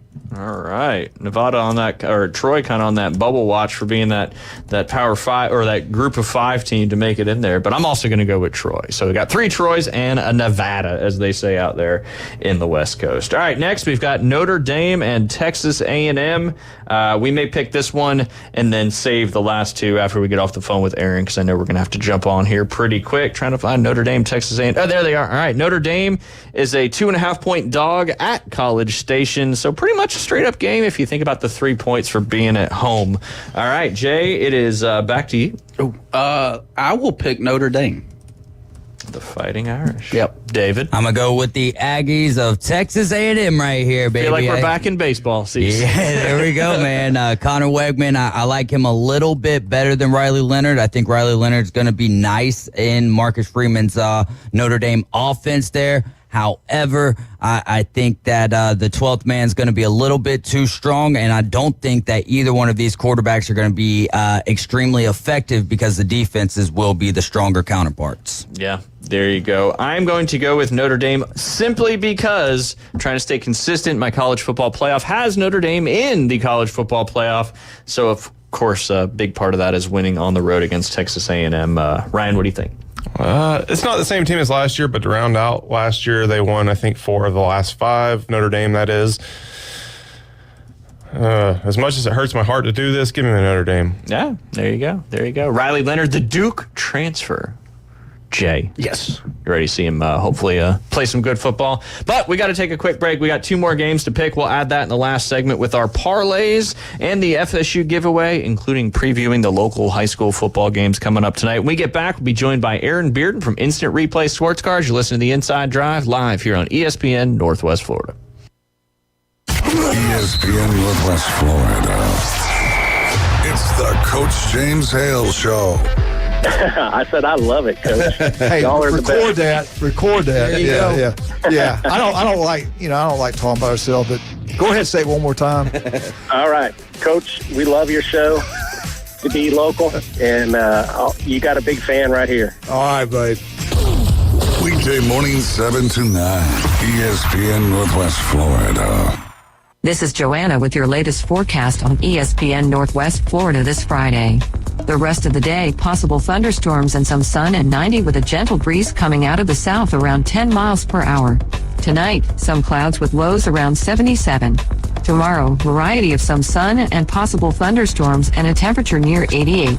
This forecast is sponsored by Mid-South Lumber, the best little lumber yard in Panama City.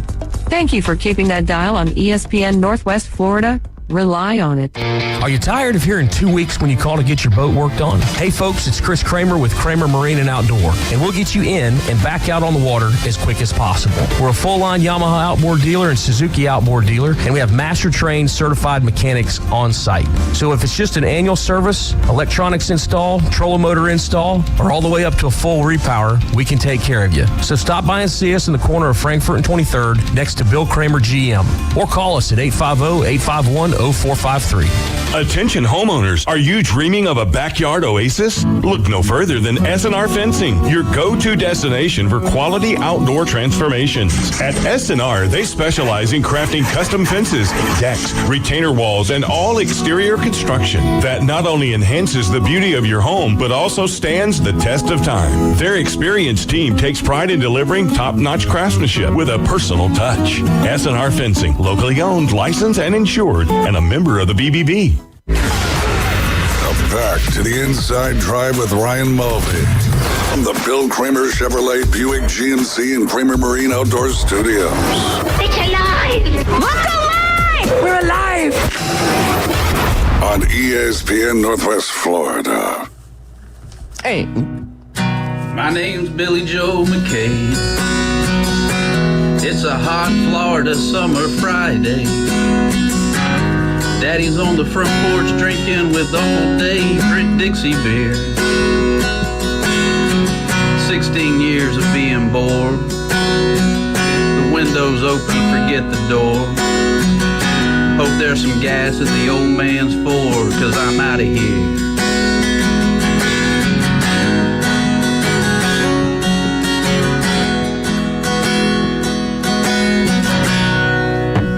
Bringing the heat today, Jay Henley. Playing the same song, continue it, but I can just feel it coming through the headphones today. Great stuff. Keep it up. But it's Friday. It's 12:20, and I think it's been a while, Jay, since we had a quiz for Aaron. But Aaron, name that tune.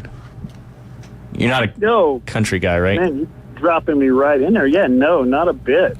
Yeah. But I noticed he's adding vocals in now. He does do that sometimes, but he's been on fire with the vocals today. Nice.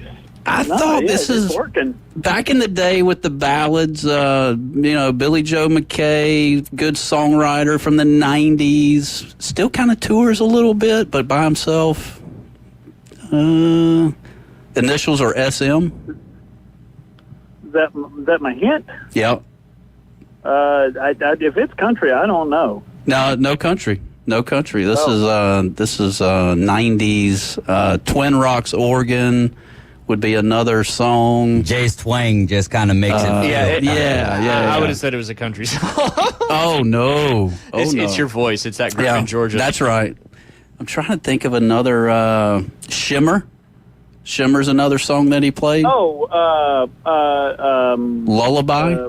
Mullins guy. There you go. Yeah. Wow, that's one I hadn't thought of in a long, long time. See, Jay, that's your thing here. You bring everybody back to a certain time, and we appreciate that very much. But Aaron, how's everything going on down at the store? I know you've been busy. Football season is about to get underway, and any new stuff coming in the shop this week? I know this time of year is a big release time of year.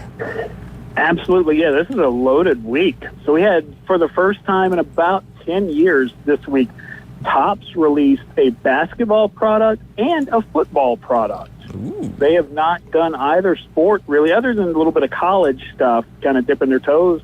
But we're talking current NFL and NBA players.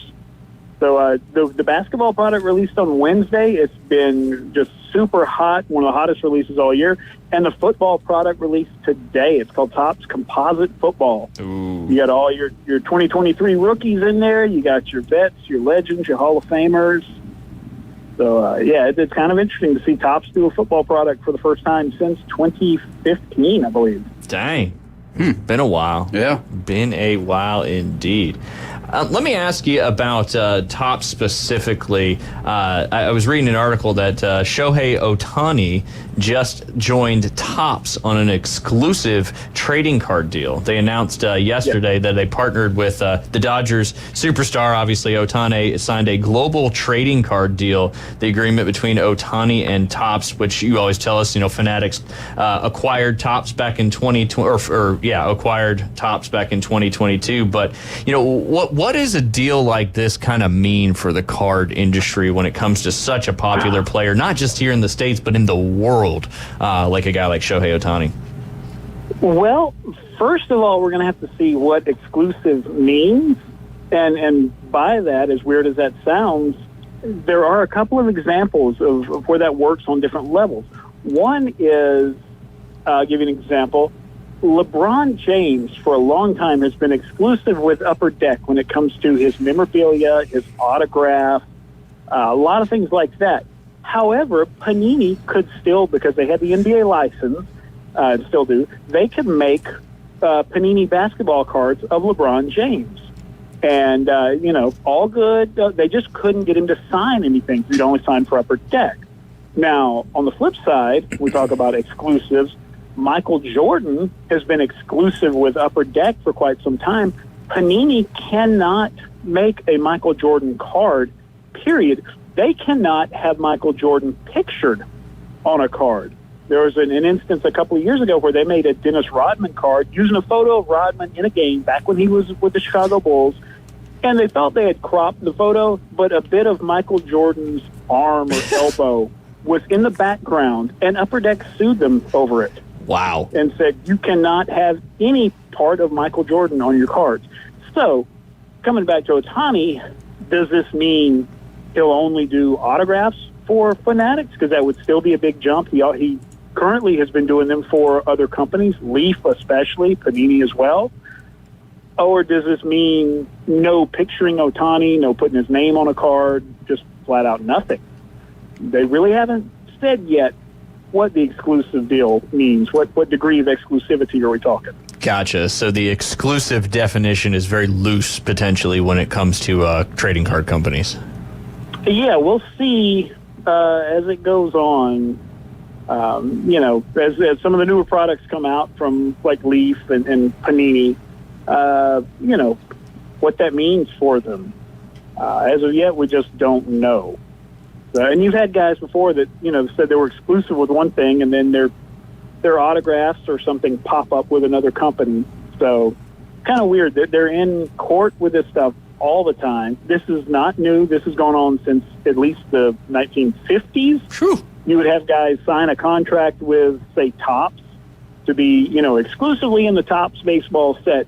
And then 2 weeks later, Bowman would come to them with a contract, and they'd say, yeah, sure, put me in Bowman also. And then Topps would take them to court over it and say, no, that's not what exclusive means. Yeah, we'll see. It's a whole weird, messy world. And compared to the money these guys are making for their work as an athlete, the card stuff is pennies. So, we'll see how it gets honored and who sticks to what. And Yeah, it's an interesting time right now in cards. There's a lot of this stuff up in the air that people just don't know how it's going to shake out. Yeah, you mentioned LeBron James, Michael Jordan. Are there any other, kind of big, high-profile athletes, like a Patrick Mahomes? I don't think he's got any kind of exclusive. Is there anybody else that you kind of know of? I'm just curious now at this point because it's kind of interesting, this exclusivity thing. Yeah, Mike Trout is exclusive with Topps for his autographs. Huh. He can have cards in the other brands. He cannot have a Trout autograph. Gotcha. So you kind of like what you were saying with I think it was LeBron. You could have cards with LeBron, you just couldn't have an autograph card in those boxes or packs. Yeah, and you can still pull good LeBron cards out of Panini products because they can still be serial numbered, and he can be in all the little special insert sets and rare sets and all that. Just can't get a LeBron signature out of Panini. There are a couple of Tom Brady just went exclusive with Fanatics like last year, perhaps, which is why he had an autograph card show up in Bowman Draft Baseball last year, reflecting his pre-football attempts at a baseball career. Oh, well, speaking of that, what about Deion Sanders? What's his stuff from back in the day? Is it trending upward or is it kind of staying still? Really, not at all that I've heard. Then Deion's thing was coming out in 89, 90, like he did. The cards were just so plentiful that Deion's rookies have never been worth more than $2 or so. Okay. Just because they're very, very plentiful cards. Yeah, kind of the junk era. I think his 89 score football would be worth a little bit more than that. At last I saw, it was probably a $10 to $20 card, maybe a little more, just because 89 score football was a rare set. Score had never made football before. They were only in their second year of manufacturing cards, period. They didn't know if it would sell, and they didn't sink a lot of money into printing it. They didn't want to be stuck with it. And it turns out it was very popular because nobody was making a football card like that. It was printed on, bright white cardstock, great photos, really colorful, clean kind of card. Topps was still making them on the old pulp cardboard, the same way they'd made cards for 30 years at that point. Yeah, absolutely. Certainly. The 89 score went crazy, and you had Barry Sanders and Troy Aikman and Michael Irvin. You had a bunch of other great rookies in there as well. So Deion kind of rode the wave with that, and that card's worth a little extra. Nice. There you go. Good question, Jay. Good question. So this is going into the sports memorabilia topic a little bit more, and I saw that. And my name's Ryan, by the way, Ryan Warren. I'm a guest in the studio today. Hanging out with us on Fun Friday. So I saw that Babe Ruth jersey sold for a little over $24 million, breaking a record this week. And I was just curious if you could see that record being broken in the near future, and what kind of item it would take to break that record. Wow. Yeah. Man, it'd have to be something with real history like that. I don't know. Ruth is sort of the top guy just in sports memorabilia and all for several reasons. One, everybody knows the name Babe Ruth, no matter if you watch sports or not. It's just, he's an American icon. Two, the stuff, all of Ruth's things are 100 years old, give or take, 90 at least. So there's just not much of it out there that survived. And it's had generations and generations for those legends to get passed down and, people to learn about Babe Ruth and all. So I don't think anybody current is going to see their items sell for that kind of money just because they kind of haven't hit that saturation point like Ruth. And then also just you haven't had the years to go by. So I don't know as far as a single item that would go for that much. Baseball is a great sport for that because the equipment is such a part of the accomplishments. So somebody's bat, Hank Aaron's bat that he hit home run number 715 with, something like that, where the piece of equipment is really legendary. Not all the sports necessarily have that. I mean, you have jerseys are a big deal. The Jordan jersey from the 98 Bulls championship, I think, had previously been like the biggest price ever paid for a jersey. Do you know if that Hank Aaron bat has been sold or? That Hank Aaron bat is actually in the possession of the Atlanta Braves. I believe you can still see it on display. I think it's in the at Truist Park. Yeah, pretty sure it's there in their little walkthrough there behind home plate. Yeah, it's Walk either of Champions, I think. Yeah, at worst you can do the stadium tour, I believe, and it may be in one of the private club areas, like the Delta Club or something like that. But if you do the stadium tour, I believe you do get to see it. So, and they have some pretty amazing artifacts that are not even on display. They just don't have room for them anymore. And some of them are in some of the private offices of some of the executives. But they were things that they had when they moved from the other stadium and just didn't have room to show them all off. And like, by example, I mean, Warren Spahn's Purple Heart that he got in World War II, they have a mini bat signed by Babe Ruth, which the team was very proud of, that, Babe Ruth was a Brave for a couple of months. And but that's not on display anymore, to my knowledge. So they had a great thing at the old Brave Stadium. If you ever did the stadium tour, you could go in. They had a train car set up like what the Braves players would have traveled on in the 1940s and 50s and all. And you walk through, and they have it set up as if the players are taking a train somewhere to go play a game. There's some uniforms hanging up. There's like a couple of decks of cards on the tables, and it's phenomenal. It's a great little bit of history. You just walk through this train car. When they moved to Truist Park, they realized they could not get the train car out of the old stadium without knocking the wall down. So it's just there. It's closed off. Nobody goes in. I think one of the colleges uses the stadium. And then the train is just sitting inside there with nobody getting to appreciate it. Man, that's wild. That's a bummer. Aaron, what do you think about, obviously, like, let's say 1,000 years from now, we're just in the, I know it's a long time, right? A long time. We won't see it. But, like Cooperstown, all these other, places, do you feel like they'll have to obviously expand on all of that, right? Like, or do you feel like there'll be an era that's just forgotten? Because, I mean, we're still in the beginning stages of all of this. You know what I'm saying? Yeah, the memorabilia from the earlier eras are really what kind of makes up the majority of these Hall of Fame places in the history. But it's a good question. Yeah, absolutely. No, it's a great question. It's hard to say. I mean, we can look back on what survived from 1,000 years ago, and then obviously factor in that, maybe some different materials, how they're going to age. I don't know if any of the baseballs from right now are still going to be here in 1,000 years, because we can look at how badly some of them have aged from, even 50 or 60 years ago. So it's hard to say. You'd like to think some of that stuff stays around. You'd like to think that people in 1,000 years still have kind of a sense of where we've been and people did really incredible things. I don't know. Yeah. There was that great TV show on few years back that was called I'm gonna botch the title, but it was something maybe like Life After People or something like that. And they had all these episodes, and the idea was, like, if humanity just disappeared, how would the world age, and how would buildings hold up in cities, and what would happen with animals and all. It's really fascinating. And there were some things in there they got into about how things would decay and all. So maybe an idea of just what will hold up over the years. I don't know. They're doing a lot to try to preserve this stuff, but I don't know if they're thinking that far ahead or if they're just trying to preserve it for the next, 20 or 30 years. Yeah. Yeah, good thoughts. It is, I Googled it, is Life After People, Aaron. You are correct. 2009 documentary on the History Channel. You can still watch it now, Jay. Like AI, Joanna. Yeah, there you go. Old Joanna, the ex-girlfriend. Bringing her up again. You just can't get over it. I know, I just can't. All right, Aaron, we got about a minute left. You had your RIP night this past weekend. I'm sure it was fantastic as always, and I believe you just announced when the September RIP night will be happening.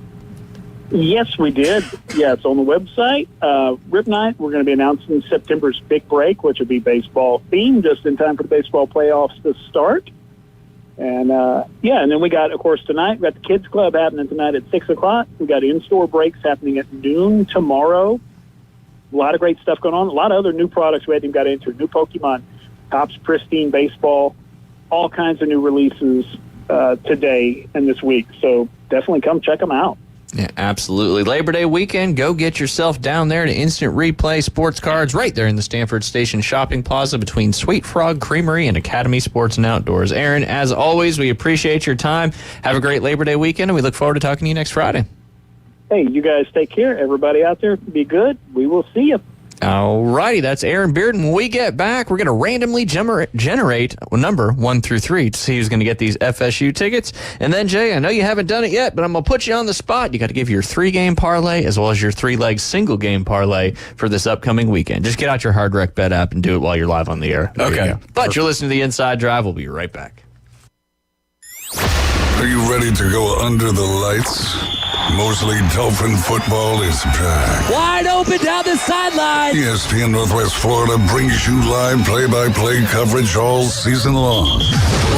With David Hayes. Touchdown, Mosley Dolphin. And Kyle Wright.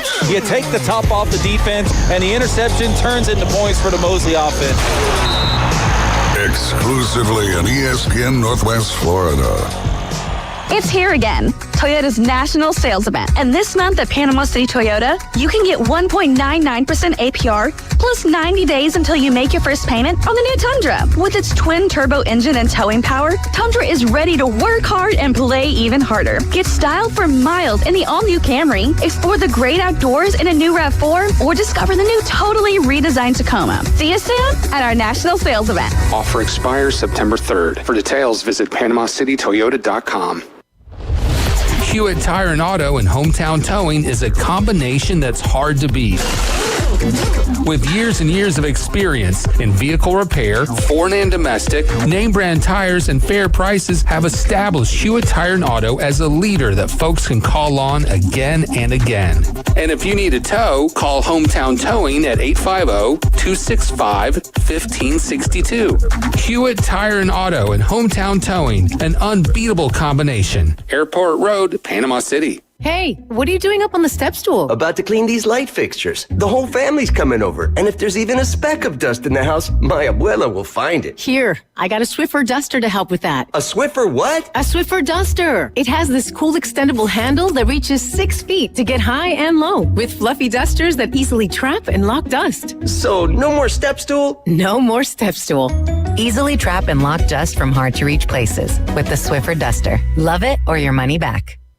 From the fairway to the rough. Was hoping to squeeze in 9 holes before this rain starts. From the greens to the bunker. Certainly, Your Eminency. It's the Inside Drive with Ryan and Jay from the Bill Kramer Marine and Outdoor Studio. The good Lord would never disrupt the best game of my life. ESPN Northwest Florida. Well, you get down the fiddle and you get down the bow. You kick off your shoes and you throw them on the floor. Dancing in the kitchen till the morning light. Louisiana Saturday night. Ooh, brief there, Jay. I wasn't quite ready. You're listening to The Inside Drive live here on ESPN Northwest Florida. We got to do a few things in this final segment, Jay. We got to finish our pick'em. We got to generate 1 through 3 to give away a couple FSU tickets. And then last but not least, we got to do our parlays. Well, not last but not least, we got to do our parlay, and we got to preview some of the games coming up tonight here in Bay County and beyond. What do you want to start with, Dr. Henley? Let's go the 3-bet parlay. Yeah, let's finish our pick'em first. Okay. I shouldn't ask. I'm just a completionist, so we gotta have that. We only got 2 more games to pick in that bad boy. Then we'll do the FSU tickets. Okay. All right. Who picked last? Anybody or who picked first last time? Anybody remember? It really doesn't matter. We'll let I think it was Jay. Okay. Thank you. I think it was too. Then it's your turn, David. We are picking the USC LSU game. That's coming up on Sunday night. Let me see what that point spread is in that one. As I went away from where I was looking, I want to say 4.5 LSU 4.5. That is in Las Vegas too, by the way, Jay. Yep. Just to give neutral site. Neutral site, kind of a little bit closer to one than the other, but all right. Who you taking, David? Really going to be interested to see how Miller Moss starts this season for USC. Garrett Nussmeier, how does he fill in the shoes for the Heisman winner, Jaden Daniels? So I'm going to go with LSU here. I think that they're going to be more talented, slightly so, on the defensive side of the ball. I think that both teams score a ton of points, so I would say smash the over, which I think is at 64.5, something pretty outrageous. But give me the Tigers Tigers. Go Tigers. There you go. Go Tigers. I finally got to. I should have scrolled all the way down the bottom. Yes, LSU is a 4.5-point favorite. 63.5 is that over-under. So David Hayes went with the LSU Tigers. I'm going to go with the men of Troy simply because, hey, we lost our superstar quarterback at Coastal. We came in and we played well. Backup quarterback. I think the new quarterback at USC is ready for this game. And more important, I think, for USC than LSU at this point. So I'm going to go with the men of Troy in this one. Ryan, who do you got? Well, USC losing Caleb Williams, and they kind of struggled last year with Caleb Williams, although this is a completely different team, so we got to throw that out. I'm going to take LSU cautiously. Cautiously there, Jay, LSU. Ooh. Who you got, the Tigers or the Trojans? I just sung a song from Mel McDaniel, Louisiana Saturday Night. I mean, that's coincidental. I don't, man. You got to go to Louisiana State University. LSU. See, I think that's bad luck because this game's on Sunday night. Oh. But you can still pick LSU because that's your choice. But let's still go LSU. That's another reason why I'm going with USC. Well, I'm not used to Sunday night football. It's in Vegas, so. Yeah. Okay, there we go, yeah. LSU. Go Tigers! The land of broken dreams. All right, last but not least, Ryan Warren's FSU Seminoles will be hosting Boston College Monday night. The 2 tickets we'll give away here in just a moment. Ryan, we'll let you pick this one first, BC or FSU. I know Boston College has always kind of been a little bit of a tough out there for Florida State, typically more so when they're up there in Boston College. Yes, we've had struggles playing up there, but generally whenever I think the Eagles come to Tallahassee, we're taking care of business, and I fully expect the Seminoles to take care of business, and they need to take care of business. Offensive coordinator back, best wide receiver back. It's time. They have to make a statement. They have to cover the point spread, and if they don't, I'm going to be highly disappointed. There you go. But going with the FSU Seminoles. Absolutely. Jay Henley? I saw Norval's speech after the game last week. Or did you listen to it on the show? Oh, did we play Norval's speech earlier this David week? Did, yes. Did he? Okay. Yeah. He took all fault for the loss, As and I think he comes back this week, gets a little fire underneath them Noles, and they take care of business up there at Doak. There you go. David Hayes, who do you got? The Seminoles or the Eagles? Go Noles. All right. I am only picking Boston College because I'm trying to either extend or get behind on David Hayes. I really hope FSU wins, but Boston College is sneaky, and I can't get way behind in this pick 'em like I did last year. So I got to take a couple flyers, and that is going to be one of them. And Bill O'Brien being the head coach there, what was the issue? What was the strong point for Georgia Tech? Was the offensive end, the defensive front there? Bill O'Brien's hopefully has that Boston College Eagles team ready to go up front on both sides of the ball, and that could be the difference maker here. And I got to give some love to Marty from Boston, too. Good friend of the show. So we're about to find out, though, who's going to win these tickets. Jay, here's what you're going to do. I'm not going to put the pressure, unless you got it. All right, David's got it. See, you got another. You got the out again. Y'all just don't trust me. Go ahead.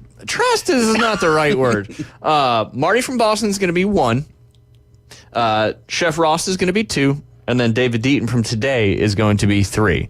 So what we're going to do, gentlemen, if you'd reach out to me or the studio, text us with your email. I'll get that to Mr. Don, and he'll get you those tickets.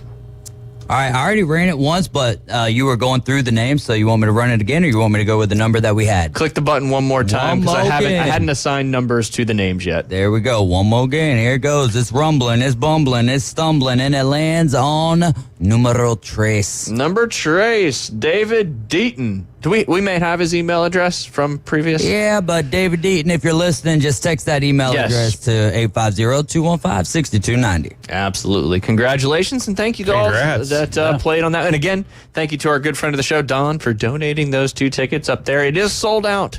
You could obviously, SeatGeek, I'm sure, has some tickets, or one of those other secondary market things. But, yeah, congratulations. Good stuff there. Good stuff. All right, FSU giveaway. We got our games. All right, Jay, did you come up with a parlay? 3-leg same game parlay and a 3-game parlay. Obviously, it's going to be college because there's no NFL action going on.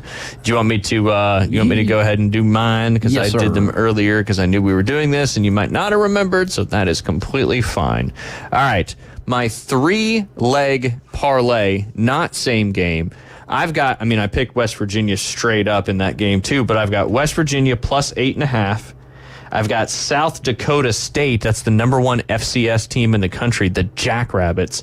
They're taking on Oklahoma State with 9.5 points. Given what some of the top FCS teams have done so far, week 1's one of those games you can kind of bank on some mistakes, some settling, because there's no preseason in college football. So I'm going to take West Virginia plus 8.5 over Penn State, South Dakota State plus 9.5 over Oklahoma State, and then I've got the Alabama Crimson Tide covering the 31.5 points at home against Western Kentucky. That is my 3-leg parlay for the weekend. My single game parlay coming up for this weekend. I'm going to live in your game coming up, Jay, the Georgia Bulldog Clemson game. I've bought down 1 point on Georgia, so the minus 10.5 is what I got Georgia, I got Georgia minus 10.5. I've got the over at 48.5, and I've got Georgia over 30.5. So Georgia minus 10.5, the over on 48.5, and then the over on Georgia's total points at 30.5. Those are my 2 parlays coming up for this weekend. If you had a chance to build it yet, Jay? You don't have to bet it. You can just build it. All right. So I've got... I'm going to write it down, too, by the way. I've got a big one coming up this evening. Colgate in Maine. Oh, Steve Weiler. Big time, Colgate in Maine. Guy. I'm gonna take Colgate. They're down plus 2.5. All right, so you're taking Colgate plus 2.5. Colgate plus 2.5. Is this your 3-leg or the single game? This is a single game. Ooh, okay. Yeah. Single game parlay. I like it. Colgate and Maine, 2 fantastic programs. Yep, and we're gonna go over. This is gonna be a crusher. Okay. Some might say a bone crusher. So yeah, there you go. Colgate in Maine this evening, 6 o'clock kickoff. It's 3. You giving me 2. And what's the over in total points? 57.5. Okay, so Colgate plus 2.5, over 57.5. Need one more in that 3-leg single game parlay. What would be the third leg? You tell me. Plus 115 Colgate. You can't. I don't think you can do in a single game bet. Maybe you can, betting the money line and the points. Maybe you can. It did. I did a same game parlay with SMU Nevada, 3 legs. So you got, I did one too. I just didn't know if you could bet the same team money line and with the points. Sometimes you find those. But okay, so you got Colgate plus 2.5, Colgate money line, and over 57.5. Yep. Okay. What about your 3-leg? I need some help here because I don't know how even to do that. You got a single game one you want to dive into? I've got a single game one. Okay. I'm gonna jump to the Oklahoma State and South Dakota State. I'm gonna take Oklahoma State to cover 9.5. Okay. Oklahoma State minus 9.5 over the Jackrabbits. The Jackrabbits of South Dakota State. The point total is 53.5. Definitely going to smash the over. I love how the over is always the verb you use is smash. I feel like David Hayes brought the smashing to the world. All right, over, what was it, 57.5? 53. 53. Ooh, I like that. 53.5, okay. And the money line for Oklahoma State is minus 400. I'm going to snag that as well. I'm taking Ryan Warren. I got a good feeling about this. I'm actually hitting the submit button on this one. Oof. Yeah. Watch out for those Jackrabbits, though. Gotta be careful. But you did take Oklahoma State minus 9.5. Yes. Is that right? Okay. David, I'm gonna let you pass on unless you've already done one, but I know you got a lot going on, and we don't have a ton of time left here on the show. All right. Did you do a 3-leg parlay as well? I did. Okay. Okay. So same game, Oklahoma State. Against South Dakota. Minus 9.5. Minus 9.5. Okay. Then I took Michigan over, let's see, who is Michigan playing? Fresno. The Bulldogs. I took them to cover minus 21. Okay. And that's Fresno State. Okay. Yep. And then I took Miami straight with the. Ooh. That's a good. At Miami money line over Florida. Yes. All right. Jay, have you come up with one yet? If you haven't, it's okay. Well, I will take. You know what? I'll take Miami. I'll take Miami. And then I will also. I love this Oklahoma State South Dakota deal that Ryan Warren's got going on. I'm going to take Oklahoma State and. Let's take, I think Virginia Tech's given 13.5 to Vanderbilt. I'll take Virginia Tech on that. All right. Yeah. So Miami's money line Is Miami the money line, or are you taking them with the 2.5 points? Or giving up 2.5 points? Yeah, giving up 2.5. Okay. Yeah. So minus 2.5. And OK State minus 9.5. Yep. Well, based on our betting, one of us is going to be happy and one of us is not. It kind of revolves around that OK State game, that's for sure. But maybe well, you guys bet the minus 9.5, but we'll see. We'll see. All right, it's time. We got some games coming up tonight in Bay County. Arnold is trying to go 2-0 for the first time, I believe, since 2013. They travel up to Hamilton County, or over to Hamilton County in Jasper, Florida, if I'm not mistaken.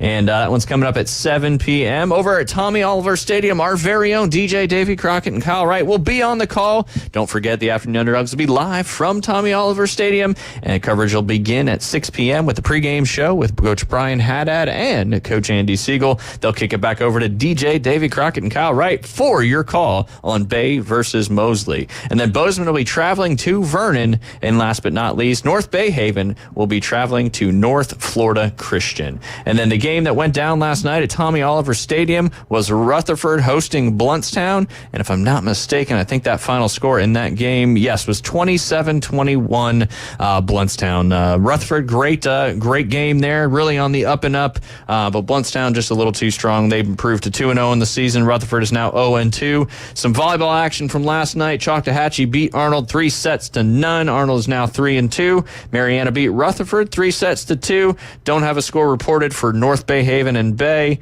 And then on the JV side, Arnold got the 2-1 victory there over Choctawhatchee.